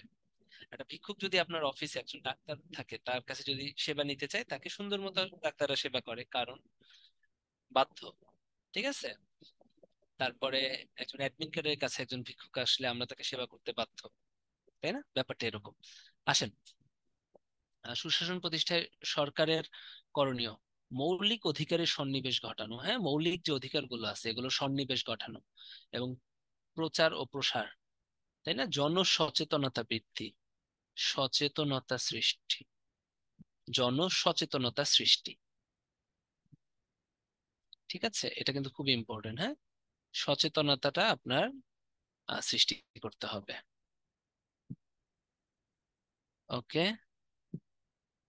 হ্যাঁ, মত প্রকাশের স্বাধীনতা থাকতে হবে। এই দেখেন, মত প্রকাশের স্বাধীনতাও কিন্তু একটা মৌলিক অধিকার। এগুলো কিন্তু কোনো রাজনৈতিক অধিকার না, বারবার বলতেছি, মৌলিক অধিকার। হ্যাঁ, জবাবদিহিমূলক জনপ্রশাসন, জবাবদিহি থাকতে হবে। ঊর্ধ্বতন এবং জনগণ দুইজনের কাছে জবাবদিহিতা দুই প্রকার। একটা হচ্ছে আপনি আপনার ঊর্ধ্বতন কর্তৃপক্ষের কাছে দিবেন, আর একটা হচ্ছে জনগণের কাছে দিবেন। ঠিক আছে? হ্যাঁ, লাইক আমার একটা কাজ আছে, সেটা হচ্ছে লাইক আমি কালকে বা পরশু টহল দিব। হ্যাঁ, একটা টহলে বের হবো আমি কালকে বা পরশু, ফোর্স নিয়ে সাপোজ। আমার কাজগুলোর একটা হচ্ছে টহল দেয়া। তো সেই টহলে আমি যখন 4-5টা ফোর্স, দুই দুই গাড়ি র্যাব নিয়ে বের হলাম, দুই গাড়ি আনসার নিয়ে বের হলাম, দুই গাড়ি বিডিপি নিয়ে হলাম, হ্যাঁ, দুই গাড়ি পুলিশ নিয়ে বের হলাম, মোট কত গাড়ি হলো, 8-10 গাড়ি নিয়ে আমি হচ্ছে একটা টহলে লিভ দিলাম। এখন আমার টাইম হচ্ছে 7টা থেকে 9টা পর্যন্ত টহল দেয়া। এখন আমি হচ্ছে টহলে গেলাম না, সকাল 7টায় আমার টহল। হ্যাঁ, আমি টহলে গেলাম না। ফার্স্টেই কি, আমার সিনিয়র যে আছে, তাই না, ডিসি স্যার, সে আমার অবস্থা খারাপ করে দিবে, তাই না? তো ঊর্ধ্বতনের কাছে একটা জবাবদিহিতা এখানে কিন্তু একটা আসতেছে। ঠিক আছে, ঊর্ধ্বতনের কাছে কিন্তু একটা মানে হচ্ছে একটা জবাবদিহিতা আসতেছে। হ্যাঁ, তারপরে কি হলো, আমি এই যে টহল দিলাম না, এখন টহল যদি না দেই, এখন যদি কোনো রকম একটা সংঘর্ষ হয়, তাই না, কেউ যদি ট্রাক ভাঙে, কেউ যদি এই যে অবরোধের বিরোধী দলীয় সরকার, সে যদি এসে ট্রাক ভাঙে বা সিএনজি ভাঙে, বা যাই হোক কোনো একটা গোলযোগ সেখানে হয়, সেক্ষেত্রে কি টহল দিয়ে ওই টাইমটা, ওই 2 ঘন্টা কাকে হচ্ছে আইন শৃঙ্খলা রক্ষা করার দায়িত্ব ছিল? আমার। কিন্তু আমি করি নাই। তাহলে কি জনগণরা ক্ষতিগ্রস্ত হচ্ছে? তাহলে দুইটা ভাবে কিন্তু আমার তখন শাস্তি হবে। একটা হচ্ছে ঊর্ধ্বতন, মানে আমার ডিসি স্যার, জেলা প্রশাসক স্যার, তিনি আমাকে হচ্ছে গিয়ে একটা শাস্তি দিবেন, এবং জনগণের ক্ষতি করছে দেখে আমার কিন্তু আরেকটা শাস্তি হবে। দুইটা শাস্তি একসাথে প্রাপ্য। তাহলে এটাই হচ্ছে জবাবদিহিমূলক জনপ্রশাসন। মনে থাকবে? এবং প্রশাসনে আপনারা যদি আসেন, এই কাজগুলোই করতে হবে। ঠিক আছে, আমি হচ্ছি ভাই অ্যাডমিন ক্যাডার। হ্যাঁ। ওকে। অবাধ ও নিরপেক্ষ নির্বাচন, এটা সুশাসন প্রতিষ্ঠায়, তাই না, আইনের শাসন প্রতিষ্ঠাতে ইম্পর্টেন্ট। বিচার বিভাগের স্বাধীনতা নিশ্চিতকরণ, তাই না, বিচার বিভাগ স্বাধীন হতে হবে। আর একটা জিনিস খুব ইম্পর্টেন্ট, রিসেন্ট আসছে, এই পার্সোনাল কথাবার্তা পরে, হ্যাঁ, and মজা পাইছে একজন টহলের কথা শুনে, একজন জিজ্ঞেস করতেছে, ভাই আপনার কি গান ক্যারি করার লাইসেন্স আছে নাকি? গান ক্যারি করার লাইসেন্স নিলে নেওয়া যায়, আমি নেইনি, বাট আমার ফোর্স ইউজ করার লাইসেন্স আছে। ঠিক আছে, লাইক আমি গতকালকে হচ্ছে তোমার দুইটা মানে দুই ফোর্স আনসার, মানে দুই গাড়ি আনসার সদস্য, দুই গাড়ি পুলিশ সদস্য, এক গাড়ি র্যাব সদস্য, না দুই গাড়ি, হ্যাঁ এক গাড়ি র্যাব সদস্য আর দুই গাড়ি বিজিবি মানে হচ্ছে বর্ডার গার্ড বাংলাদেশ সদস্যদের নিয়ে টহলে বের হয়েছিলাম। তো তখন তো আসলে আমার তো আর আর্মস দরকার নাই, তারাই তো আছে আমার মানে হেল্পের হেল্পের জন্য, তাই না? সো বাট নিজেরও চাইলে রাখা যায় আর কি। তো ওনাদের নিয়ে বের হয়েছে, ওনারা খুবই হেল্পফুল ছিলেন, আমার খুব ভালো মানে এটা খুব মজা, মানে খুব ভালো। লাস্ট 3 দিনটা হলে খুব মজা পাইছি হতো ওনাদের সাথে। লাস্টের দিন আমরা একসাথে চা খাইলাম, কোক খাইলাম, ভাল লাগছে। ওনারা সবাই অনেক বয়স্ক, অনেক বয়স্ক। হ্যাঁ? তো এটাও কিন্তু সুশাসনের একটা ব্যাপার, যে সহমর্মিতা, ওনারা কিন্তু যারা ছিলেন তাদেরকে, তাদের সাথে শ্রদ্ধা বা তাদের সহমর্মিতা, তাই না? কারণ ম্যাক্সিমাম বয়স্ক ছিলেন, ম্যাক্সিমাম, বিশেষ করে আনসার আর হচ্ছে সে সবাই আমার বাবার বয়সী ম্যাক্সিমাম ছিলেন। সো এটাও খুব নাইস একটা এক্সপিরিয়েন্স ছিল তাদের সাথে, খুব মানে এটা আমার মনে হয়েছে আমার আমি খুব এনজয় করছি ব্যাপারটা। তো যাই হোক, এগুলো পরে, আমার কোনো আর্মস নাই, ঠিক আছে? কারণ আমার হয়তো তারা ছিলেনই। ঠিক আছে, আসেন। এই অ্যাডমিন ক্যাডারের দায়িত্বর ক্লাস আজকে আমি মার দিব এখন তোমাকে ধরে, হ্যাঁ? আজকে অ্যাডমিন ক্যাডার পরে পরে, আগে এটা পড়াই নাই, নলে ফ্লো চলে যাবে, হ্যাঁ? মূল্যবোধের আহ একটু দেখি, হ্যাঁ। উপাদানগুলো প্রতিষ্ঠা, ওই একই কথা, হ্যাঁ। আইনসভাকে গতিশীল, এখন কিভাবে কি কি করবেন একটা সুশাসন প্রতিষ্ঠা করতে হলে, কয়েকটা একটু বলে দেই, হ্যাঁ। কয়েকটা জিনিস বলে দেই যে কি কি। আইনসভাকে গতিশীল করা, আইনসভা কারা? যারা আইন প্রণয়ন করে, তাই না? এদের গতিশীল করতে হবে, নতুন নতুন আইন তৈরি করতে হবে, হ্যাঁ। আইনসভাকে গতিশীল ও কার্যকর করতে হবে দ্রুত। কারণ এরা হচ্ছে, আইনসভার কাজ হচ্ছে আইন প্রণয়ন করা, আইন তৈরি করা। লাইক 2018-তে একটা সড়ক আহ মানে সড়ক পরিবহন আইন 2018 তৈরি হয়েছে না? এরকম প্রয়োজনে প্রয়োজনে আইন প্রণয়ন করতে হবে যখন যেটা দরকার। যেমন নির্মল বায়ু আইন 2019, জানেন এটা আগে ছিল?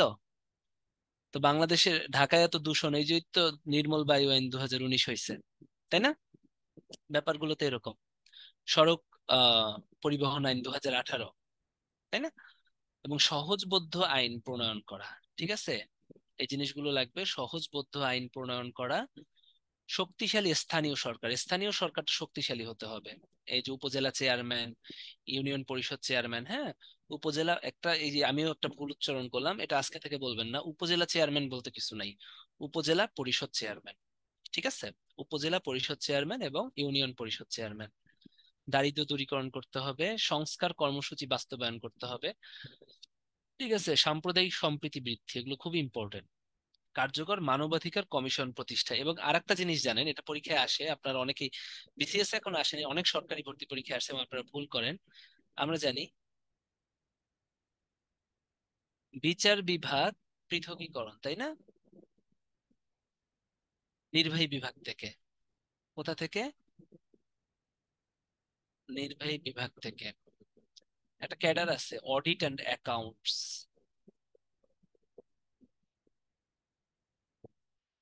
হ্যাঁ। অডিট অ্যান্ড অ্যাকাউন্টস, ওরা কিন্তু অডিটে গেলে আপনাদের দুইটা কাজ, সারা বাংলাদেশের যত হিসাব আছে আপনার রক্ষা করতে হবে, আবার সারা বাংলাদেশে যত দপ্তর আছে তাদেরকে মনিটর করতে হবে, তারা কোনো ঘুষ খাইলো নাকি, তারা কোনো টাকার এলোমেলো করলো নাকি। তো দুইটা কাজই কিন্তু তারা করতেছে, তো যারা হিসাবও রক্ষা করে তারাই আবার হিসাব মনিটর করতেছে, জিনিসটা কেমন না? দেখছেন? সেই জন্য নতুন রিফরমেশনে বলা হচ্ছে অডিট এবং অ্যাকাউন্টস পৃথকীকরণ। এটা কিন্তু পরীক্ষায় আসছে, যে নতুন রিফরমেশন কি হতে পারে, অডিট থেকে, অ্যাকাউন্টস থেকে, অডিট এবং অ্যাকাউন্টস পৃথকীকরণ।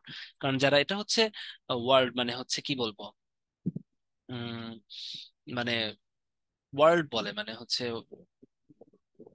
কি বলবো, এটা গ্লোবালি অডিট এন্ড অ্যাকাউন্টস কিন্তু ডিফারেন্ট, হ্যাঁ, সেপারেটেড, ঠিক আছে? একটা একটা থেকে সেপারেটেড থাকে, তাই separation from audit from the accounts is necessary.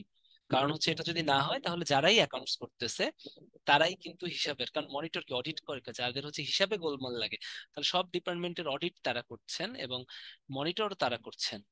এটা হলে কিন্তু কিছুটা সুশাসনের ব্যত্যয় ঘটে, কিন্তু এখন পর্যন্ত বাংলাদেশে ঘটে নাই, কারণ বাংলাদেশে এই জিনিসটা খুব ভালো মতো মনিটর করা হয়। তো আমাদের অডিট অ্যান্ড অ্যাকাউন্ট ডিপার্টমেন্টটা কিন্তু বেশ স্ট্রিক্ট। আপনারা আমরা অনেকেই ভাবে দুর্নীতি, ভাই সত্যি কথা আজকে আপনাদেরকে বলি, এটা হাতে গোনা দুই একজন করে। হ্যাঁ, পুলিশ বলেন, অ্যাডমিন বলেন, অডিট বলেন, অ্যাকাউন্টস বলেন, ট্যাক্স বলেন, হাতে গোনা দুই একজন হয়তো বা আপনারা যেগুলো শুনেন করেন। আসলে ওরকম নাই, বহুত ভালো মানুষ আছে। এবং এই যে ঘুষ খাওয়া, হ্যাঁ, চুরি চামারি করে এত ইজি না, কারণ প্রচুর পরিমাণে ডিজিটাল ডিভাইস আছে, সিসিটিভি ক্যামেরা থেকে শুরু করে টাকা জমা দেয়া এভরিথিং, প্রত্যেকটা ডিজিটাল রিসিপ্ট পর্যন্ত দেয়, আর থেকে শুরু করে ডিজিটাল রিসিপ্ট থাকে, আপনি কোনো একটা ভুল করলেও জিনিসটা চলে যায় উপরে। সো খুব দুই একটা ডিপার্টমেন্ট বা দুই একজনের জন্য সেই জন্য নাম হয়। তো কিন্তু বাংলাদেশের অডিট অ্যাকাউন্টস ডিপার্টমেন্ট কিন্তু খুবই এনরিচড একটা ডিপার্টমেন্ট, সেই জন্য দেখেন এখন পর্যন্ত পৃথক হয় নাই। কিন্তু অন্যান্য দেশে কিন্তু পৃথক হয়েছে, কিন্তু এটাও বলা হয় যে এটা কিন্তু সুশাসন প্রতিষ্ঠার একটা ইম্পর্টেন্স যে অডিট পৃথক। বিচার বিভাগ নির্বাহী বিভাগ থেকে, আচ্ছা, নির্বাহী বিভাগ হচ্ছে গিয়া আমলাতন্ত্র, ঠিক আছে, সকল ধরনের ক্যাডার, 26টা ক্যাডার আছে না, 26টা ক্যাডারেই হচ্ছে নির্বাহী বিভাগ, এক্সিকিউটিভ, সরকারি চাকরি যারা করে। আর বিচার বিভাগ করে হচ্ছে জুডিশিয়ারি, ঠিক আছে, আদালত, হ্যাঁ, ঊর্ধ্বতন আদালত এবং নিম্ন আদালত, ঠিক আছে, হাইকোর্ট, সুপ্রিম কোর্ট আছে, সুপ্রিম কোর্ট হচ্ছে হাইকোর্ট আর অ্যাপিলেট ডিভিশন নিয়ে, এবং ওর নিম্নস্থ হলো আদালত, তাই না? আপনারা দেখেন না, জেলায় থাকে জেলা ও জায়গাদশ জজ আদালত, হ্যাঁ, ওরা তো আগে কি ছিল, এই বিচার বিভাগ আর নির্বাহী বিভাগ এক ছিল, মানে জুডিশিয়ারি আর ম্যাজিস্ট অ্যাডমিন ক্যাডার এক ছিল। এখন হচ্ছে এটা পৃথক হয়ে গেছে, কারণ হচ্ছে ওয়ার্ল্ড ওয়াইড বলে বিচার বিভাগ নির্বাহী বিভাগ থেকে পৃথক থাকতে হবে, ওরা শুধু বিচার কাজ করবে। আর অ্যাডমিনরা হচ্ছে কিছু কিছু বিচার কাজ করবে, শুধু এক্সিকিউটিভ ক্ষেত্রে, নির্বাহী বিচার কাজগুলো আমরা করব, যেমন মোবাইল কোর্ট, হ্যাঁ, কিছু শান্তি শৃঙ্খলা রক্ষা, যেগুলোতে পুলিশকে আমরা একটু অনুরোধ করতে পারবো বা অর্ডার দিতে পারবো একটা কাজ করার জন্য। যেমন আমি টহল দিতে গেছি ওই দিন, কি কেন পাঠানো হয়? আইন শৃঙ্খলা রক্ষার জন্য। পুলিশ তো আইন শৃঙ্খলা রক্ষা করেই, কিন্তু অ্যাডমিন ক্যাডারও আইন শৃঙ্খলা রক্ষা করে কিভাবে? কারণ ওখানে গেলাম, ওখানে যে পুলিশরা আছেন ওদেরকে কোন সময় গুলি মারতে হবে, ও কোন সময় ফায়ারিং করতে হবে, কখন করতে হবে না, তাই না, নিয়ন্ত্রণ করার জন্য কিন্তু অ্যাডমিন, তো অ্যাডমিন ক্যাডারও কিছু বিচারিক কাজ করে, যেমন মোবাইল কোর্ট, কিছু এক্সিকিউটিভ কোর্ট করি আমরা, ঠিক আছে, শান্তি ভঙ্গ, মানে ডিফারেন্ট আর কি। বিচার বিভাগটা মেইনলি বিচার কাজ করবে, আর অ্যাডমিন ক্যাডাররা আমরা হচ্ছে রাষ্ট্র পরিচালনা করতে যে, হ্যাঁ, প্রতিরোধমূলক বা জনসচেতনতামূলক যে বিচার কাজগুলো সেগুলো করবো হচ্ছে অ্যাডমিন ক্যাডাররা। বোঝা গেছে? এইটাই। বাজারে যে মার্কেটে যে জরিমানা করে এটা অ্যাডমিন ক্যাডাররা করে, ওই যে মোবাইল কোর্ট। সুশাসন প্রতিষ্ঠায় নাগরিকের দায়িত্ব ও কর্তব্য, সামাজিক দায়িত্ব পালন, তাই না, কি কি না, কি কি, এটা খুব ইম্পর্টেন্ট, পরীক্ষায় আসে, এটা একবার রিডিং করবেন। সুশাসন প্রতিষ্ঠায় আপনার দায়িত্ব কি, আপনি কি করবেন? রাষ্ট্রের প্রতি নিঃশর্ত আনুগত্য প্রদর্শন করতে হবে, কোনো রাষ্ট্রদ্রোহিতা করা যাবে না, এটাই কিন্তু আমাদের সুশাসন প্রতিষ্ঠায় আমরা কি করতে পারি। আপনি একজন মনে করেন যে সরকারি কর্মচারী কিছু, আপনি একটা নাগরিক, আপনি যে কোনো চাকরিজীবী, আপনি বুয়েটের স্টুডেন্ট, আপনি মেডিকেল স্টুডেন্ট, আপনি ঢাকা ভার্সিটির স্টুডেন্ট, আপনি জাতীয় ভার্সিটির স্টুডেন্ট, আপনি যাই হন, হ্যাঁ, আপনি প্রাইভেট ভার্সিটির স্টুডেন্ট, আপনি প্রত্যেকটার ঊর্ধ্বে একজন নাগরিক। তো সে প্রথম কথা হচ্ছে আপনাকে রাষ্ট্রের প্রতি, আমি মনে করি রাষ্ট্রের প্রতি নিঃশর্ত আনুগত্য, সামাজিক দায়িত্ব পালন, আপনার জায়গা থেকে আপনি নিয়মিত কর প্রদান করবেন, ঠিক আছে।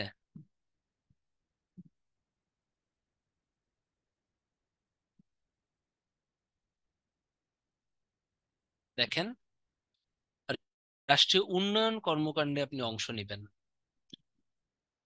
জাতীয় সম্পদ রক্ষা করবেন। আপনি কক্সবাজার যাবেন, কক্সবাজারে যায়া হচ্ছে গিয়ে আহ বিচের ভিতরে পলিথিন ফেলাবেন, প্লাস্টিকের বোতল ফেলাবেন।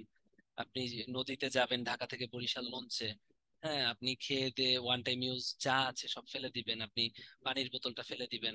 এটা হবে না। নদী আমাদের রাষ্ট্রীয় সম্পদ, জাতীয় সম্পদ, সাগর আমাদের সম্পদ, তাই না? এগুলো রক্ষা করতে হবে। আর আপনার জায়গা থেকে আপনার দায়িত্বগুলো, এটা হচ্ছে সুশাসন আপনি প্রতিষ্ঠা করেন, আইন শৃঙ্খলা রক্ষায় সহায়তা সহায়তা করা।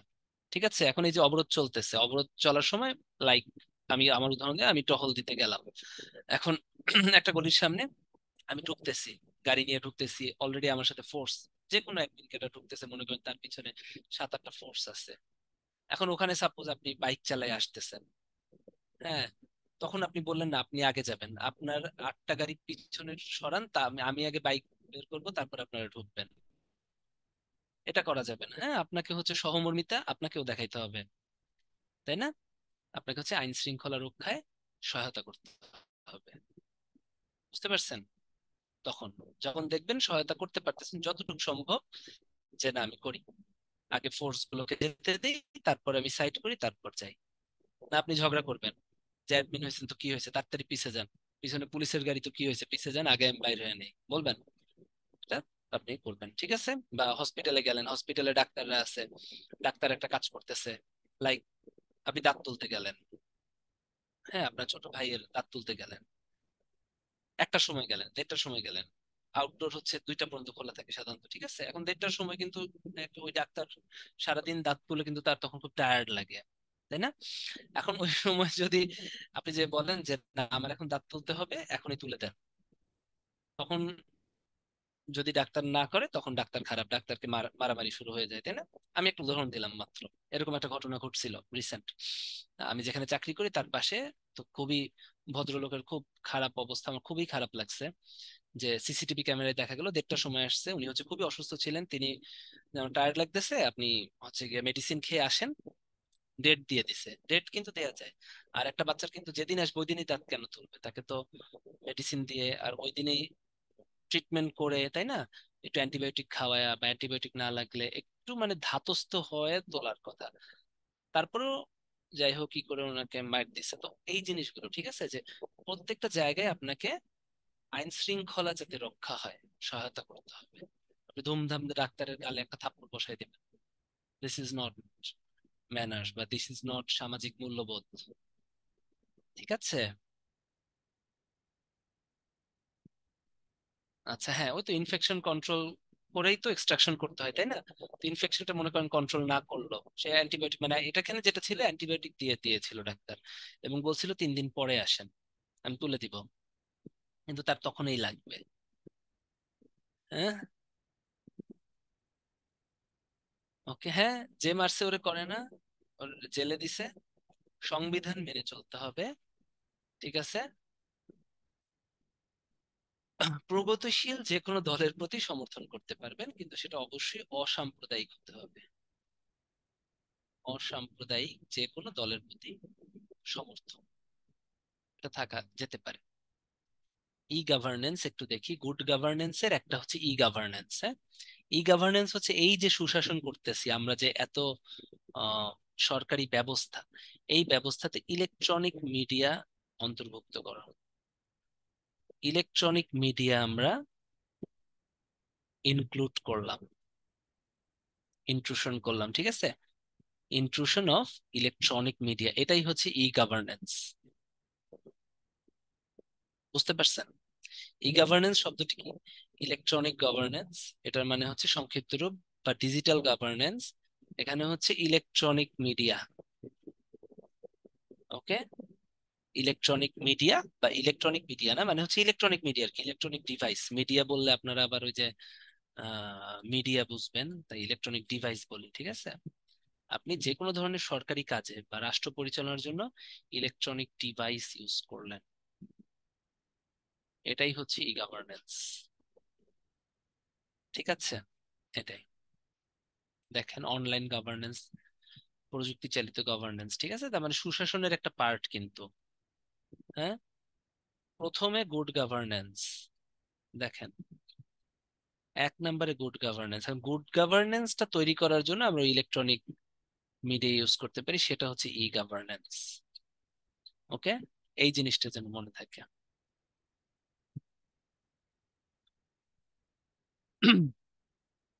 ঠিক আছে?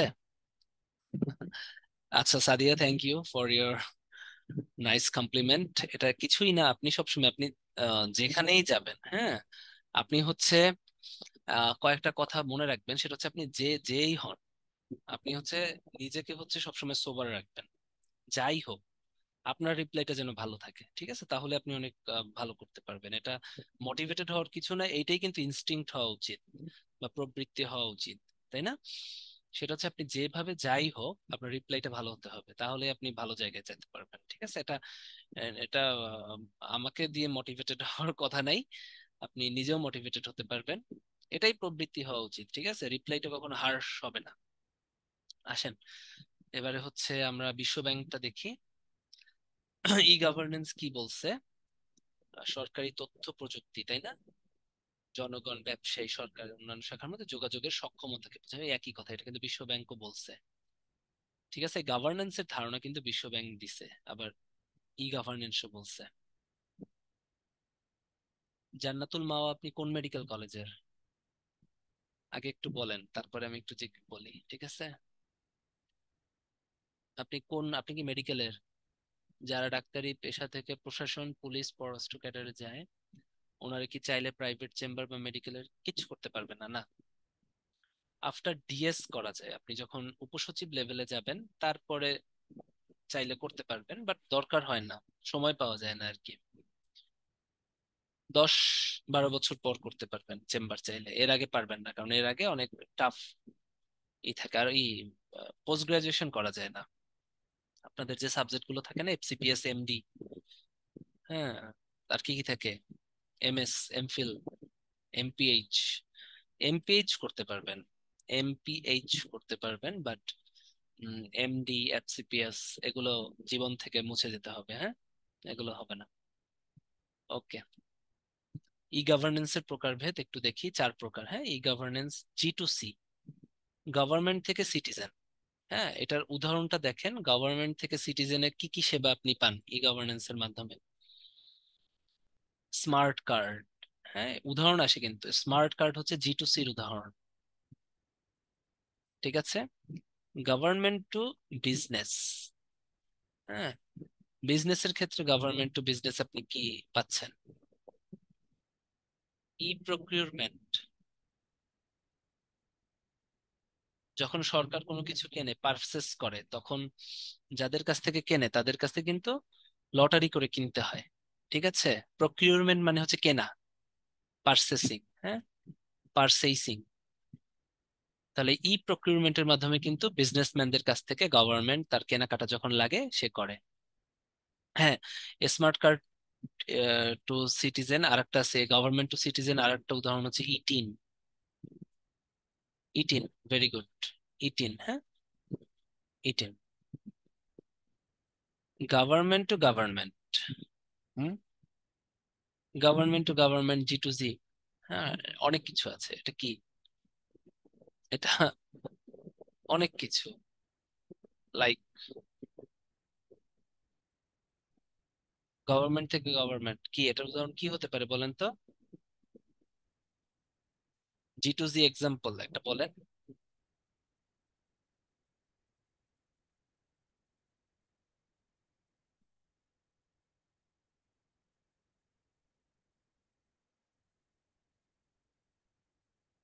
দেখি, এটা যদি পারেন তাহলে বুঝবো যে খুব ভালো, মানে আপনাদের আইকিউ লেভেল অনেক বেটার।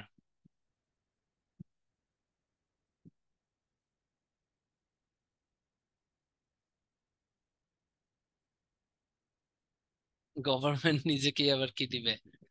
হ্যাঁ, very good, very good, this lovely. হ্যাঁ, সুন্দর একটা কোশ্চেন একজনে দিছে। ডেটাবেস সিস্টেম, ডেটাবেস শেয়ারিং, হ্যাঁ, ডেটাবেস শেয়ারিং, একটা ডিপার্টমেন্ট থেকে আর একটা ডিপার্টমেন্টে যে ডেটাবেস শেয়ার করে না, এটাই তো গভর্নমেন্ট টু গভর্নমেন্ট। হ্যাঁ, তার থেকে সব থেকে সুন্দর আরেকটা উদাহরণ আপনি সুন্দর বলছেন, ভার্চুয়াল মিটিং। দেখেন তো, ভার্চুয়াল মিটিং গুলো কোথায় হয়? জুমে যে ভার্চুয়াল মিটিং গুলো হয়, like MOPA, ministry of public affairs, আর সাব্বির ভাই আছে কি মোফায়, মিনিস্ট্রি অফ ফরেন অ্যাফেয়ার্স। আমি আছি মোপাতে, তাই না, মিনিস্ট্রি অফ পাবলিক অ্যাডমিনিস্ট্রেশন। আর সাব্বির ভাই মিনিস্ট্রেশন অফ ফরেন অ্যাফেয়ার্স। এদের ভিতরে যে ইন্টারভার্সকুলার ভার্চুয়াল মিটিংটা হবে, তাহলে এগুলো কি? এই যে ডেটাবেস শেয়ারিংটা, তাই না? গুড। ওকে, এটা হচ্ছে G2G। আর G2E হচ্ছে আপনারা যখন একটা, খুব সুন্দর একটা উদাহরণ হচ্ছে এমপ্লয়েজদের সাথে আমাদের যে এইগুলো, যেমন জেমস সিস্টেম, হ্যাঁ, গভর্নমেন্ট এমপ্লয়েজ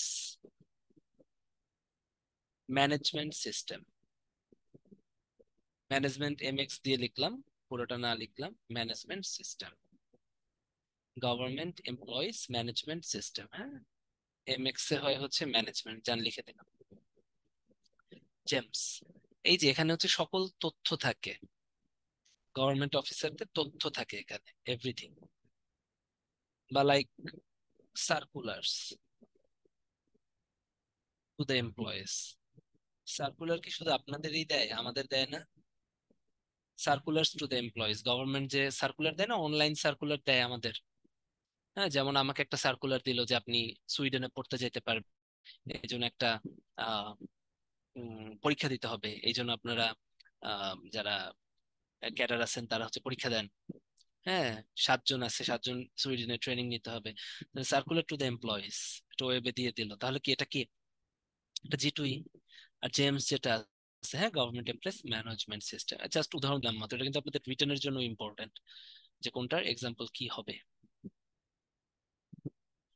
ঠিক আছে, G2G তে শুধুমাত্র গভর্নমেন্ট টু গভর্নমেন্ট, ঠিক আছে, আন্তর্জাতিকটা এখানে আসবে না। আন্তর্জাতিক যেটা আসবে ওটা আলাদা, ই গভর্নেন্স এর ভিতরে। ওটা আন্তর্জাতিকও পড়বে, গভর্নমেন্ট টু গভর্নমেন্টের ভিতরেই পড়বে। হ্যাঁ, আন্তর্জাতিক যেটা হয় ওটা তো আলটিমেটলি ই গভর্নেন্স এর ভিতরেই পড়বে, গভর্নমেন্ট টু গভর্নমেন্টে পড়বে। কিন্তু আই মিন গভর্নমেন্ট টু আন্তর্জাতিক গভর্নমেন্ট পড়বে না। ঠিক আছে, ওকে। ওটা নেগোসিয়েশন তাদের সাথে আলাদা করবে, তখন করবে। এই যে দেখো, বললাম G2G, তাই না, কেন্দ্রীয় সরকার। G2B ব্যবসা বাণিজ্য, NGO, তাই না, ব্যবসা বাণিজ্য। ওকে, G2C কি সাধারণ নাগরিক, মনে থাকে যেন, ওটা ওই দেখাই দিলাম উদাহরণ। স্মার্ট বাংলাদেশ, হ্যাঁ, স্মার্ট বাংলাদেশ 2041। স্মার্ট বাংলাদেশের 4টে স্তম্ভ আছে, সেটা হচ্ছে মাননীয় প্রধানমন্ত্রী এটা কবে ঘোষণা করেন, এটা ইম্পর্টেন্ট। 12 ডিসেম্বর হচ্ছে ডিজিটাল বাংলাদেশ দিবস। ঠিক আছে, গত বছর 12 ডিসেম্বর 2022 ডিজিটাল বাংলাদেশ দিবসের দিন মাননীয় প্রধানমন্ত্রী বাংলাদেশকে স্মার্ট বাংলাদেশ তৈরি করার জন্য ঘোষণা দিয়েছেন, এবং এটার মেয়াদ হচ্ছে 2041 সাল। স্মার্ট বাংলাদেশের 4টে স্তম্ভ আছে: স্মার্ট সিটিজেন মানে নাগরিক, স্মার্ট সমাজ, স্মার্ট গভর্নমেন্ট সরকার, স্মার্ট অর্থনীতি। ঠিক আছে, তাহলে এটার 4টে স্তম্ভ খুবই ইম্পর্টেন্ট চাকুরিতে। এগুলা আমি আপনাদের আনসার পরে দিচ্ছি, অভিজিৎ একটু দাঁড়ান। ঠিক আছে, আহ মাননীয় প্রধানমন্ত্রী 2041 সালে মধ্যে এটা, এখন কি কি smart citizen, smart society, smart government, smart economy. Smart মানে সবার স্মার্ট হতে হবে। আপনারা অনেকে ডিজিটাল বাংলাদেশ আর স্মার্ট বাংলাদেশ মিলায় ফেলেন। স্মার্ট বাংলাদেশ মানে না কিন্তু যে ডিজিটাল সব করতে হবে, মনে প্রাণে স্মার্ট হতে হবে, মানে আপডেটেড হতে হবে। ঠিক আছে, অ্যাক্টিভ হতে হবে। ঠিক আছে, মানুষজনকে সেটা যেভাবেই হোক প্রত্যেকটা জায়গায় মেন্টালিটি গ্রো করতে হবে, মেন্টালিটি গ্রো করতে হবে, ক্রিয়েটিভিটি থাকতে হবে। ঠিক আছে, তাহলে স্মার্ট বাংলাদেশ পাবো। আপনারা অনেকেই ভাবে স্মার্ট বাংলাদেশ আর ডিজিটাল বাংলাদেশ এক না। স্মার্ট মানে হচ্ছে স্মার্ট, আপনার সবকিছু হচ্ছে সাস্টেইনেবল হতে হবে, সবকিছু স্মার্টলি করতে হবে। যে জিনিসটা স্মার্ট মানে কি, যে ফ্যাক্ট অন্যকে ইনফ্লুয়েন্স করে। তাহলে আপনি যাই করবেন সেটা হবে ইনফ্লুয়েন্সিয়াল, আপনি যাই করবেন সেটা কি হবে, ইনফ্লুয়েন্সিয়াল হবে। ঠিক আছে, তাহলে বোঝা গেছে। স্মার্ট বাংলাদেশ করার জন্য একটা টাস্ক ফোর্স তৈরি হয়, এটার সংখ্যা হচ্ছে 30 জন। ঠিক আছে, সুশাসন প্রতিষ্ঠায় সরকারের সর্বাপেক্ষা গুরুত্বপূর্ণ ক্ষেত্র কোনটা?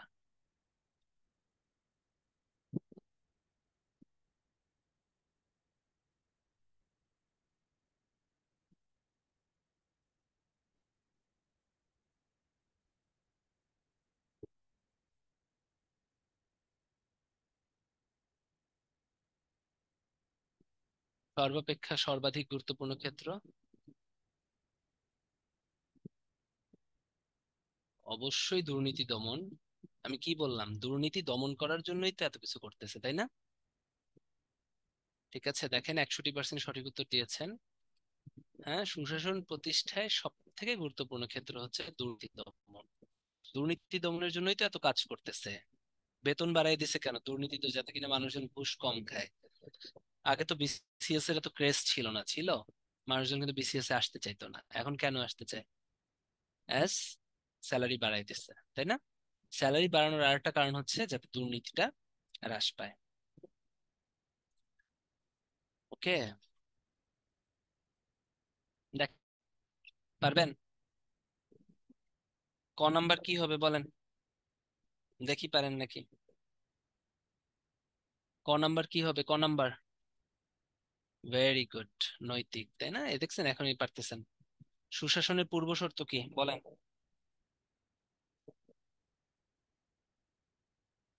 কোনটা মনে হচ্ছে?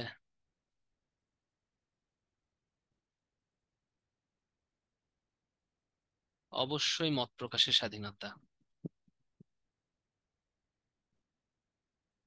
আইনের শাসন বলছিলাম, নিরপেক্ষ আইন ব্যবস্থা তো বলি নাই, হ্যাঁ? লাইন টু লাইন মনে রাখতে হবে যে কোনটা। সুশাসন প্রত্যয়টির উদ্ভাবক কে বলেন? পারবেন? এখন পারবেন? Very good. উদ্ভাবক কে সুশাসন প্রত্যয়ের? Very good, this is World bank.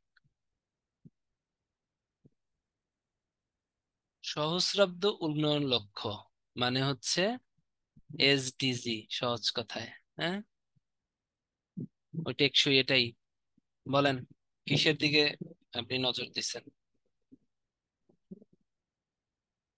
সুশাসনের কোন দিকটির উপর নজর দিচ্ছেন? উত্তর দেখে বলবেন না, এটা কিন্তু অনেক ভুল আছে উত্তর, ঠিক আছে? আমি যেগুলো বলবো ওগুলো দিয়ে দিলাম। সরি, মিলেনিয়াম ডেভেলপমেন্ট গোল আর কি। ঠিক আছে, সহস্রাব্দ হচ্ছে এমডিজি আর কি, ঠিক আছে?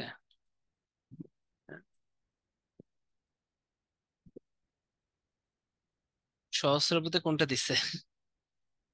এখানে একটু বলি, এটা আপনাদের পড়াই নেই, ঠিক আছে? এসডিজি তে ভাই সুশাসন বলছে, আর এমডিজি বা মিলেনিয়াম ডেভেলপমেন্ট গোলে, সেই জন্যই মিলেনিয়াম ডেভেলপমেন্ট গোলটা বাদ হয়ে গেছে, ঠিক আছে? ওখানে শুধুমাত্র অর্থনৈতিক কথাটা বলা হয়েছিল, ঠিক আছে?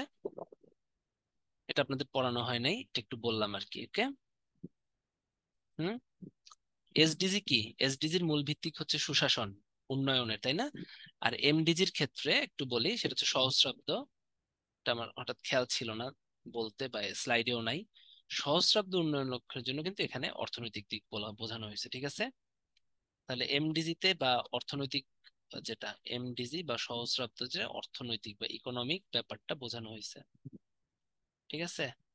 আর এসডিজিতে হচ্ছে আপনার সুশাসন বোঝানো হয়েছে, এটা মনে থাকে যেন।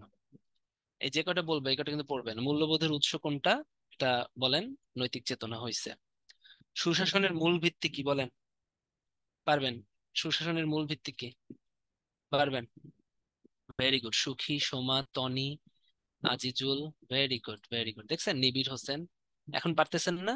Soma, Farzana, Sadia, Riyad, Shahnaz. Very good.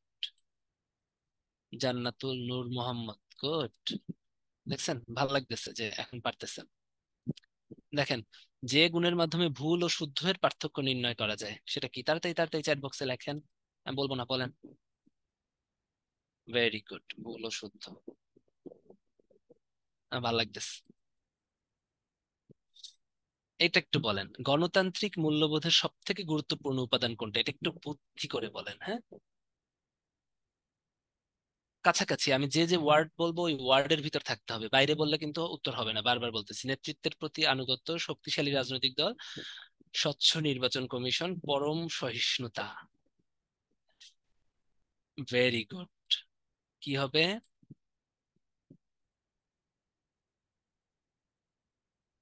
Option D, সহমর্মিতা বা পরম সহিষ্ণুতা, একই কথা, ঠিক আছে? দেখছেন, পারতেছেন। এখানে কি শুধু স্বচ্ছ নির্বাচন কমিশন হবে না তো? স্বচ্ছতা বলতে সব, কিন্তু নির্বাচন কমিশন তো বলে নাই। নির্বাচন কমিশন আমি কোথাও বলছি? কোথাও বলছি? তাহলে এটা কি হবে? পরম সহিষ্ণুতা, সহমর্মিতা। ঠিক আছে, দেখেন অনেকেই কিন্তু পারছেন। যারা পারছেন তাদেরকে অনেক থ্যাঙ্কস। এশা, হ্যাঁ, কনা, রায়ান, গুড। এবার একটু দেখেন, রাষ্ট্র সমাজে দুর্নীতি প্রবণতার জন্য সব থেকে বেশি দায়ী কে? এটা পারবেন? এটা না পারার কিছুই নেই। যা পড়াইছি, হ্যাঁ। উত্তর খ। হ্যাঁ, নৈতিকতা ও মূল্যবোধের অভাব। ওই যে এগুলোর অভাবে বললাম না কি কি হয়, দুর্নীতি প্রবণতা, হ্যাঁ। এটা যদি না পারেন মাইর দিব। প্রাথমিকভাবে একজন মানুষের মানবীয় গুণাবলী ও সামাজিক মূল্যবোধের বিকাশ ঘটে কোথায়?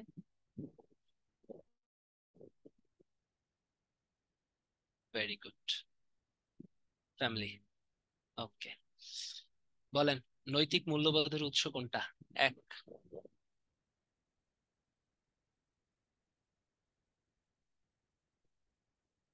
ভেরি গুড, নিবিড় হোসেন, সুখী, রাবেয়া, গুড। নৈতিক চেতনা। এটা একটু মুখস্থ পড়া, অন লিবার্টি। এটা যখন আপনারা বই পড়বেন তখন এটা পড়ানো হবে। এটা স্টুয়ার্ট মিল লিখছে। এটা একটু মনে রাখেন। এটা মানে হচ্ছে মুখস্থ পড়া তো, তাই এগুলো আমি দেখবো না, এগুলো অতটা আসে না। আর আসলে আসলে ওই যখন বই পড়বেন তখন আপনাদের পড়ানো হবে অনেকগুলো বই। পলিটিক্স কে লিখছে, সোশ্যাল কন্ট্রাক্ট কে লিখছে, হ্যাঁ, ওরকম করে ওগুলোর ভিতর পাবেন অন লিবার্টি। ঠিক আছে, এটা থাকুক। গভর্নেন্স, হ্যাঁ, এটা একটা ল্যাটিন ভাষা, এটা একটু মনে রাখবেন, হ্যাঁ। এটা ল্যাটিন ভাষা, এগুলো মুখস্থ পড়া তো, তাই এগুলো পরে বলে দিচ্ছি আমি। এটা ল্যাটিন ভাষাটা দরকার নেই। বিশ্ব ব্যাংকের মধ্যে সুশাসনের উপাদান কয়টা? এটা না পারলে মাইর দিব।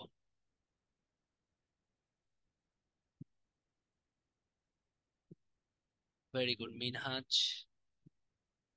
তন্নি, রাফি, ফাবিয়া, কুন্তলা, নিপা। এই নিপা হয় নাই, আলামিন, ঠিক আছে, রাহুল। ঠিক আছে, কয়টা? ছয়টা। এটা বলেন, সুশাসনের মূল ভিত্তি কি?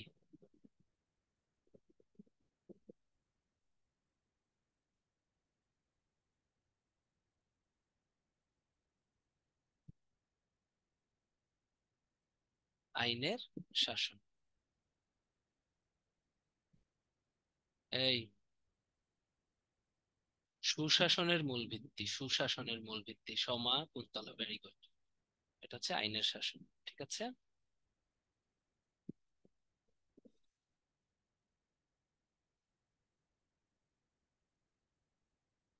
কে?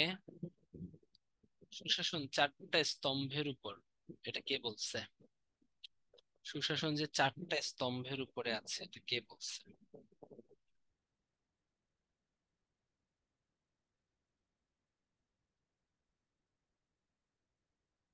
এটা একটু বলেন।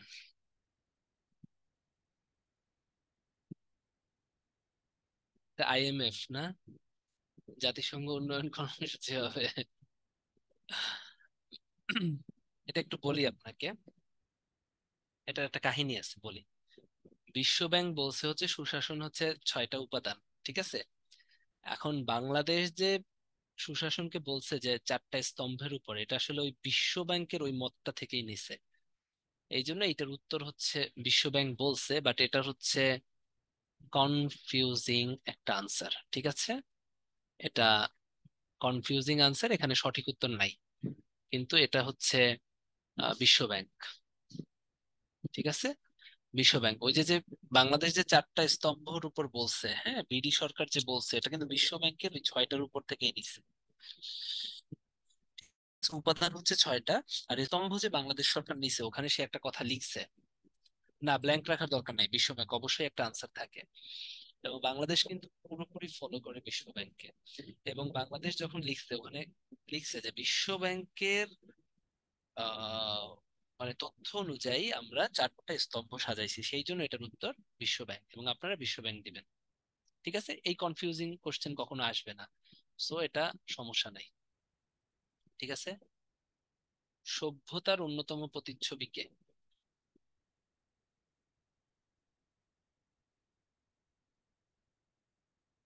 পারবেন? গুড। এটা যারা গ দিছেন আমি তাদের থ্যাঙ্কস দিব। সভ্যতার অন্যতম প্রতিচ্ছবি হচ্ছে নৈতিকতা, যারা সভ্যতা নয় কিন্তু আহ অনেক জায়গায় এক এক গাইডে এক একটা আনসার দেওয়া, কিন্তু আমরা নৈতিকতা পাইছি তাই আপনারা নৈতিকতা পড়বেন। কিন্তু বিভিন্ন গাইডে সমাজও আছে। এখন এটা, এগুলো আনসার না করাই ভালো। যেগুলো হচ্ছে, আমি কিন্তু নৈতিকতা পাইছি একটা বইতে, একদম মেইন বইতে পাইছি, তাই আমি আপনাদের বলে দিলাম। ঠিক আছে, ইথিক্সই কিন্তু সভ্যতার প্রতিচ্ছবি। ঠিক আছে, মনে থাকে যেন সব সমাজেই কিন্তু আপনার সভ্য না, তাই না? যাযাবর সমাজ বা বর্বর সমাজ আছে না, সেগুলো কি সভ্য? সভ্য না। ঠিক আছে, তার সভ্যতার অন্যতম প্রতিচ্ছবি নৈতিকতাটা আমি পাইছি, বাট আপনাদের আমি আবারও বলতেছি, উদ্ভাস থেকে উত্তরণ থেকেও মনে হয় সমাজ দাগাইছে, সমাজ দাগাইছে। হ্যাঁ হ্যাঁ, এসডিজি হচ্ছে ভ্যালুজ ভাই, স্বাক্ষর আর লিখেই তো দিছি, আর এমডিজি হচ্ছে অর্থনৈতিক। ওকে। জাতিসংঘের অভিমত অনুসারে শোষণের লক্ষ্য উদ্দেশ্য কোনটা বলেন তো? দেখে বলেন। চারটা দেখে, অত করা লাগবে না, চারটা কোনটা আপনার মনে হতে পারে যে বেশি ইম্পর্টেন্ট।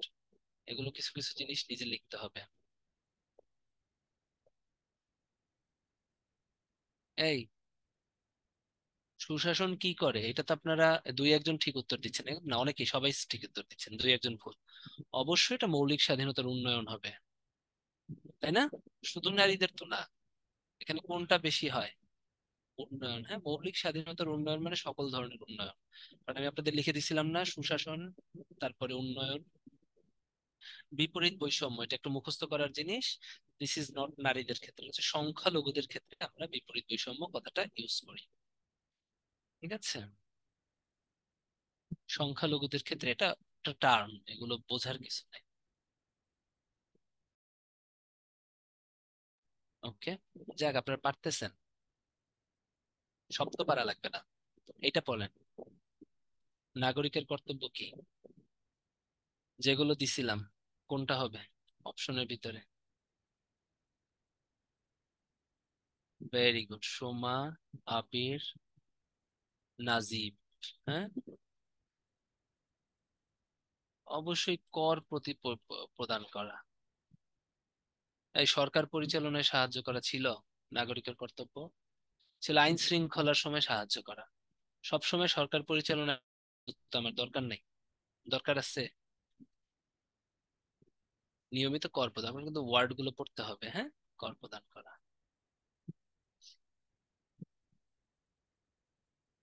অর্থনৈতিক ক্ষেত্রে যদি সুশাসন প্রতিষ্ঠিত হয়, তাহলে এটা একটু বলে দেই, বিনিয়োগ বৃদ্ধি পায়, তাই না? কারণ সুশাসন যখন প্রতিষ্ঠিত হবে, কারণ আপনার দেশে তখন কি সবকিছু ঠিক থাকবে, সবাই ঠিক মতো ট্যাক্স দিবে, তখন সবাই, মানে অর্থের একটা জিডিপি বাড়বে, তাই না? তখন মানুষজন ইনভেস্ট করবে, ব্যবসায় ইনভেস্ট করবে, বিনিয়োগ বৃদ্ধি পাবে, এটা যেন মনে থাকে। এটা খুব ইম্পর্টেন্ট। গুড। মূল্যবোধের চালিকা শক্তি, এটা বলবো না, পড়াইছি।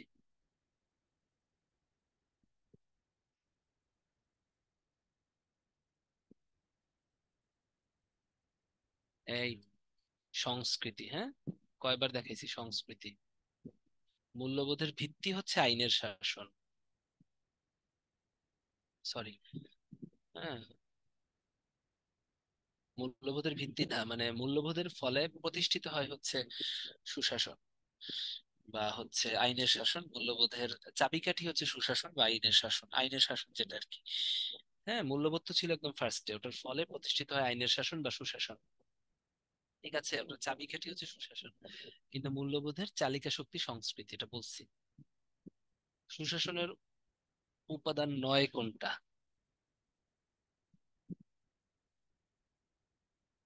নৈতিক কথাটা কোথায় ছিল মনে করেন? সুশাসনের উপাদান নয় কোনটা? ভেরি গুড, সঙ্গীতা, কারণ নৈতিক কথাটা শুধু মূল্যবোধে ছিল। আমি কিন্তু বারবার বলছি নৈতিক কথাটা শুধু মূল্যবোধে, এবং সুশাসনে আপনাদের বারবার বলছি স্বচ্ছতা, জবাবদিহিতা, সকলের অংশগ্রহণ থাকবে।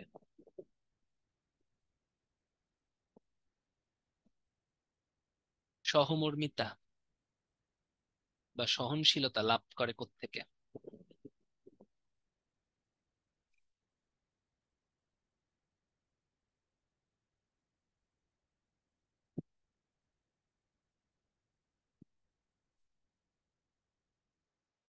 সহনশীলতা লাভ করবে কোত্থেকে?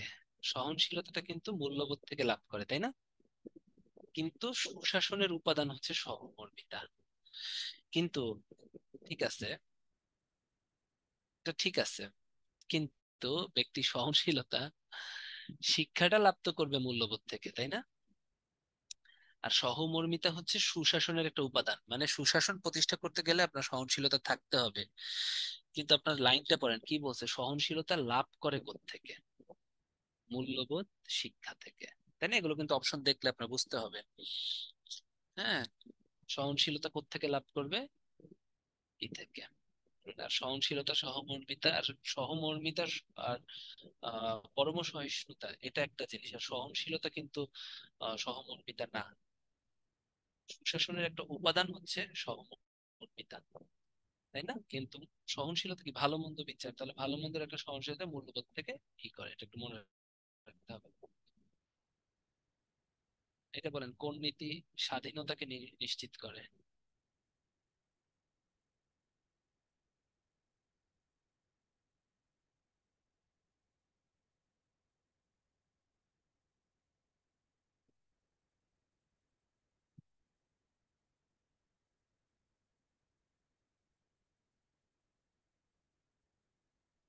সংগঠনের স্বাধীনতাকে নিশ্চিত করে, ঠিক আছে। এটার উত্তর হচ্ছে অংশগ্রহণ। স্বাধীনভাবে আপনি অংশগ্রহণ করতে পারতেছেন, এটা অংশগ্রহণ। এটা যেই আনসার থেকে, এটা অংশগ্রহণ। এটা কয়েকদিন আগে আমার ট্রেনিং হয়েছে, ওখানে পাইছি। সংগঠনের স্বাধীনতাকে নিশ্চিত করে হচ্ছে অংশগ্রহণ, এটা অংশগ্রহণ, এটা ছাড়া কেউ, ঠিক আছে। এটা যে এ দিছেন কে, খুব অল্প কয়েকজন এ দিচ্ছেন, তাদেরকে থ্যাঙ্কস। ঠিক আছে, এই পার্ট আনসার দেওয়া বিপদ, বাট যেগুলো একদম আমার পড়ার সাথে মিলা যাবে ওগুলো কিন্তু আনসার করবেন। ঠিক আছে। ইউএনডিপি সুশাসন নিশ্চিতকরণে কয়টি উপাদান উল্লেখ করেছে? বলেন।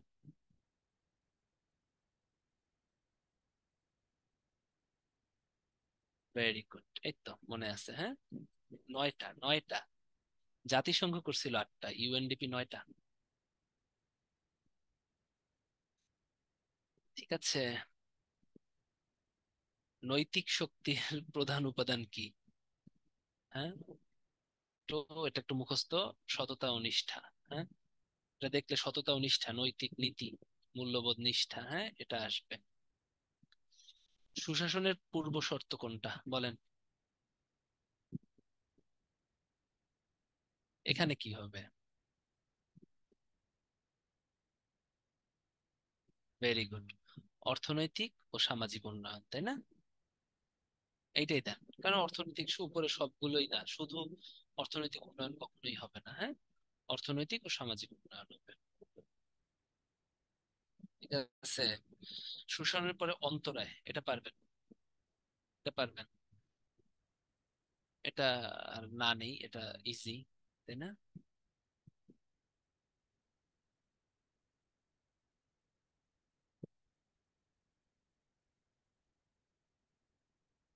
এটা বলেন, মূল্যবোধ শিক্ষার অন্যতম লক্ষ্য কি? মূল্যবোধ কেন আপনি করবেন? দুর্নীতি রোধ করা। দুর্নীতি রোধ করবেন হচ্ছে সুশাসন প্রতিষ্ঠা করে, তার দুর্নীতি হবে না। রাজনৈতিক সাংস্কৃতিক দুইটা হবে না। সামাজিক অবক্ষয় রোধ করা, ওকে। নিরপেক্ষ শক্তিশালী গণমাধ্যমের অনুপস্থিতি কিসের অন্তরায়? এটা পারবেন? এটা কি বলেন? সুশাসনের, তাই না? কারণ থাকতে হবে ওই যে তথ্যর অবাধ প্রবাহ থাকতে হবে, হ্যাঁ। একই কথা, বলেন। এটা পড়াইছি, আগে পড়াইছি। মিলেনিয়াম ডেভেলপমেন্ট গোলস কোন দিকটির উপর গুরুত্ব দেওয়া হয়েছে? এটা পারবেন?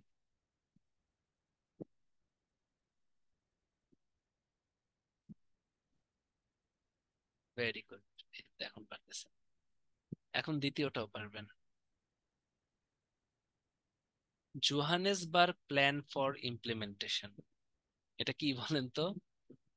জোহান্সবার্গ প্ল্যান ফর ইন্টারপ্রিটেশন কত 2015 সালে গ্রহণ করা হয়েছে। জোহান্সবার্গ কোথায়? সাউথ আফ্রিকায়। কি নেওয়া হয়েছে? এসডিজি। বলে দিলাম। এখানে সুশাসন, তাহলে সুশাসনের সাথে কোনটা যুক্ত? সাংস্কৃতিক উন্নয়ন, ধর্মীয় প্রতিষ্ঠান, টেকসই উন্নয়ন, উপরের সবটি।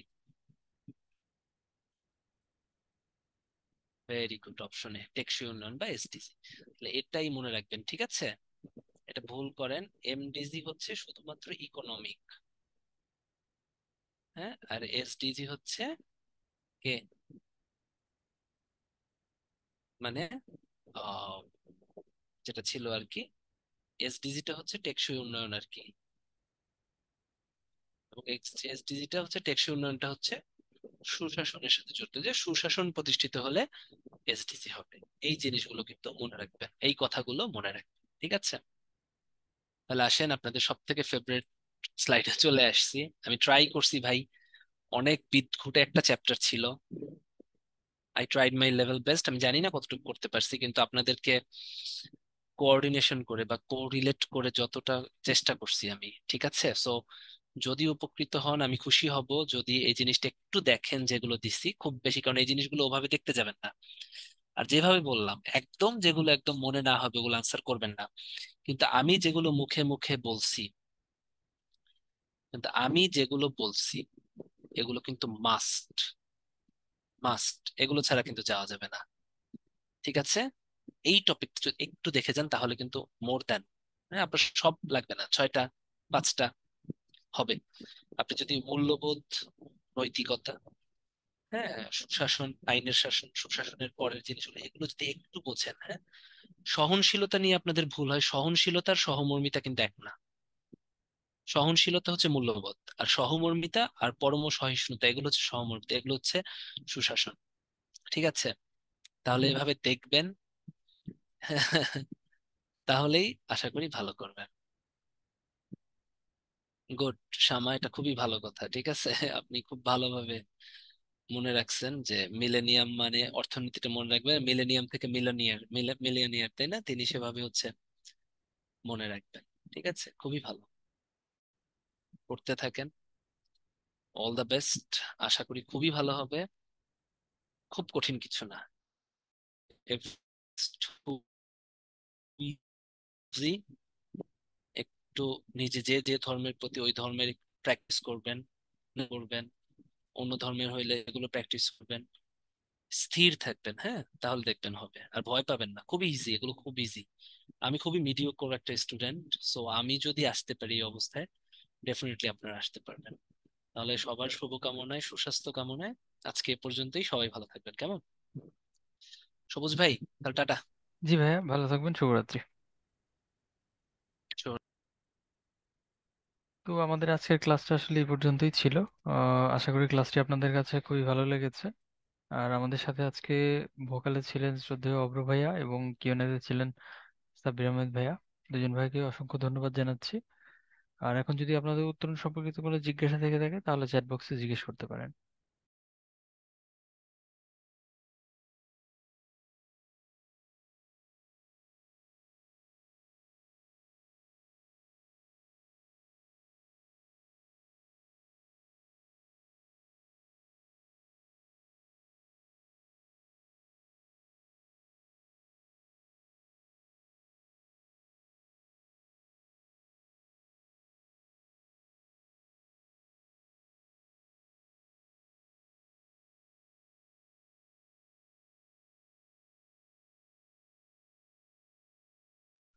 আচ্ছা, আপনাদের কোনো কোশ্চেন নেই সম্ভবত।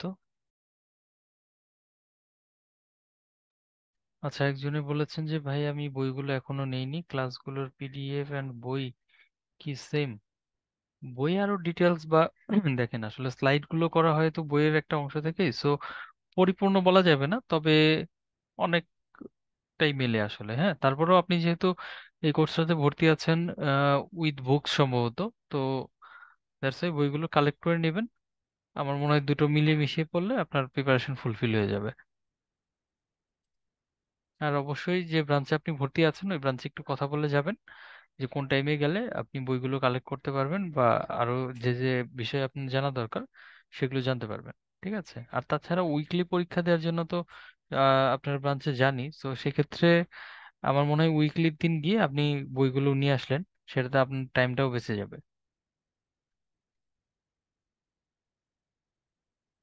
আচ্ছা, আর কারো কোনো কোশ্চেন নেই, তাহলে আমরা আজকের মতো শেষ করছি। ধন্যবাদ এতক্ষণ সঙ্গে থাকার জন্য। ভালো থাকবেন সবাই, শুভরাত্রি।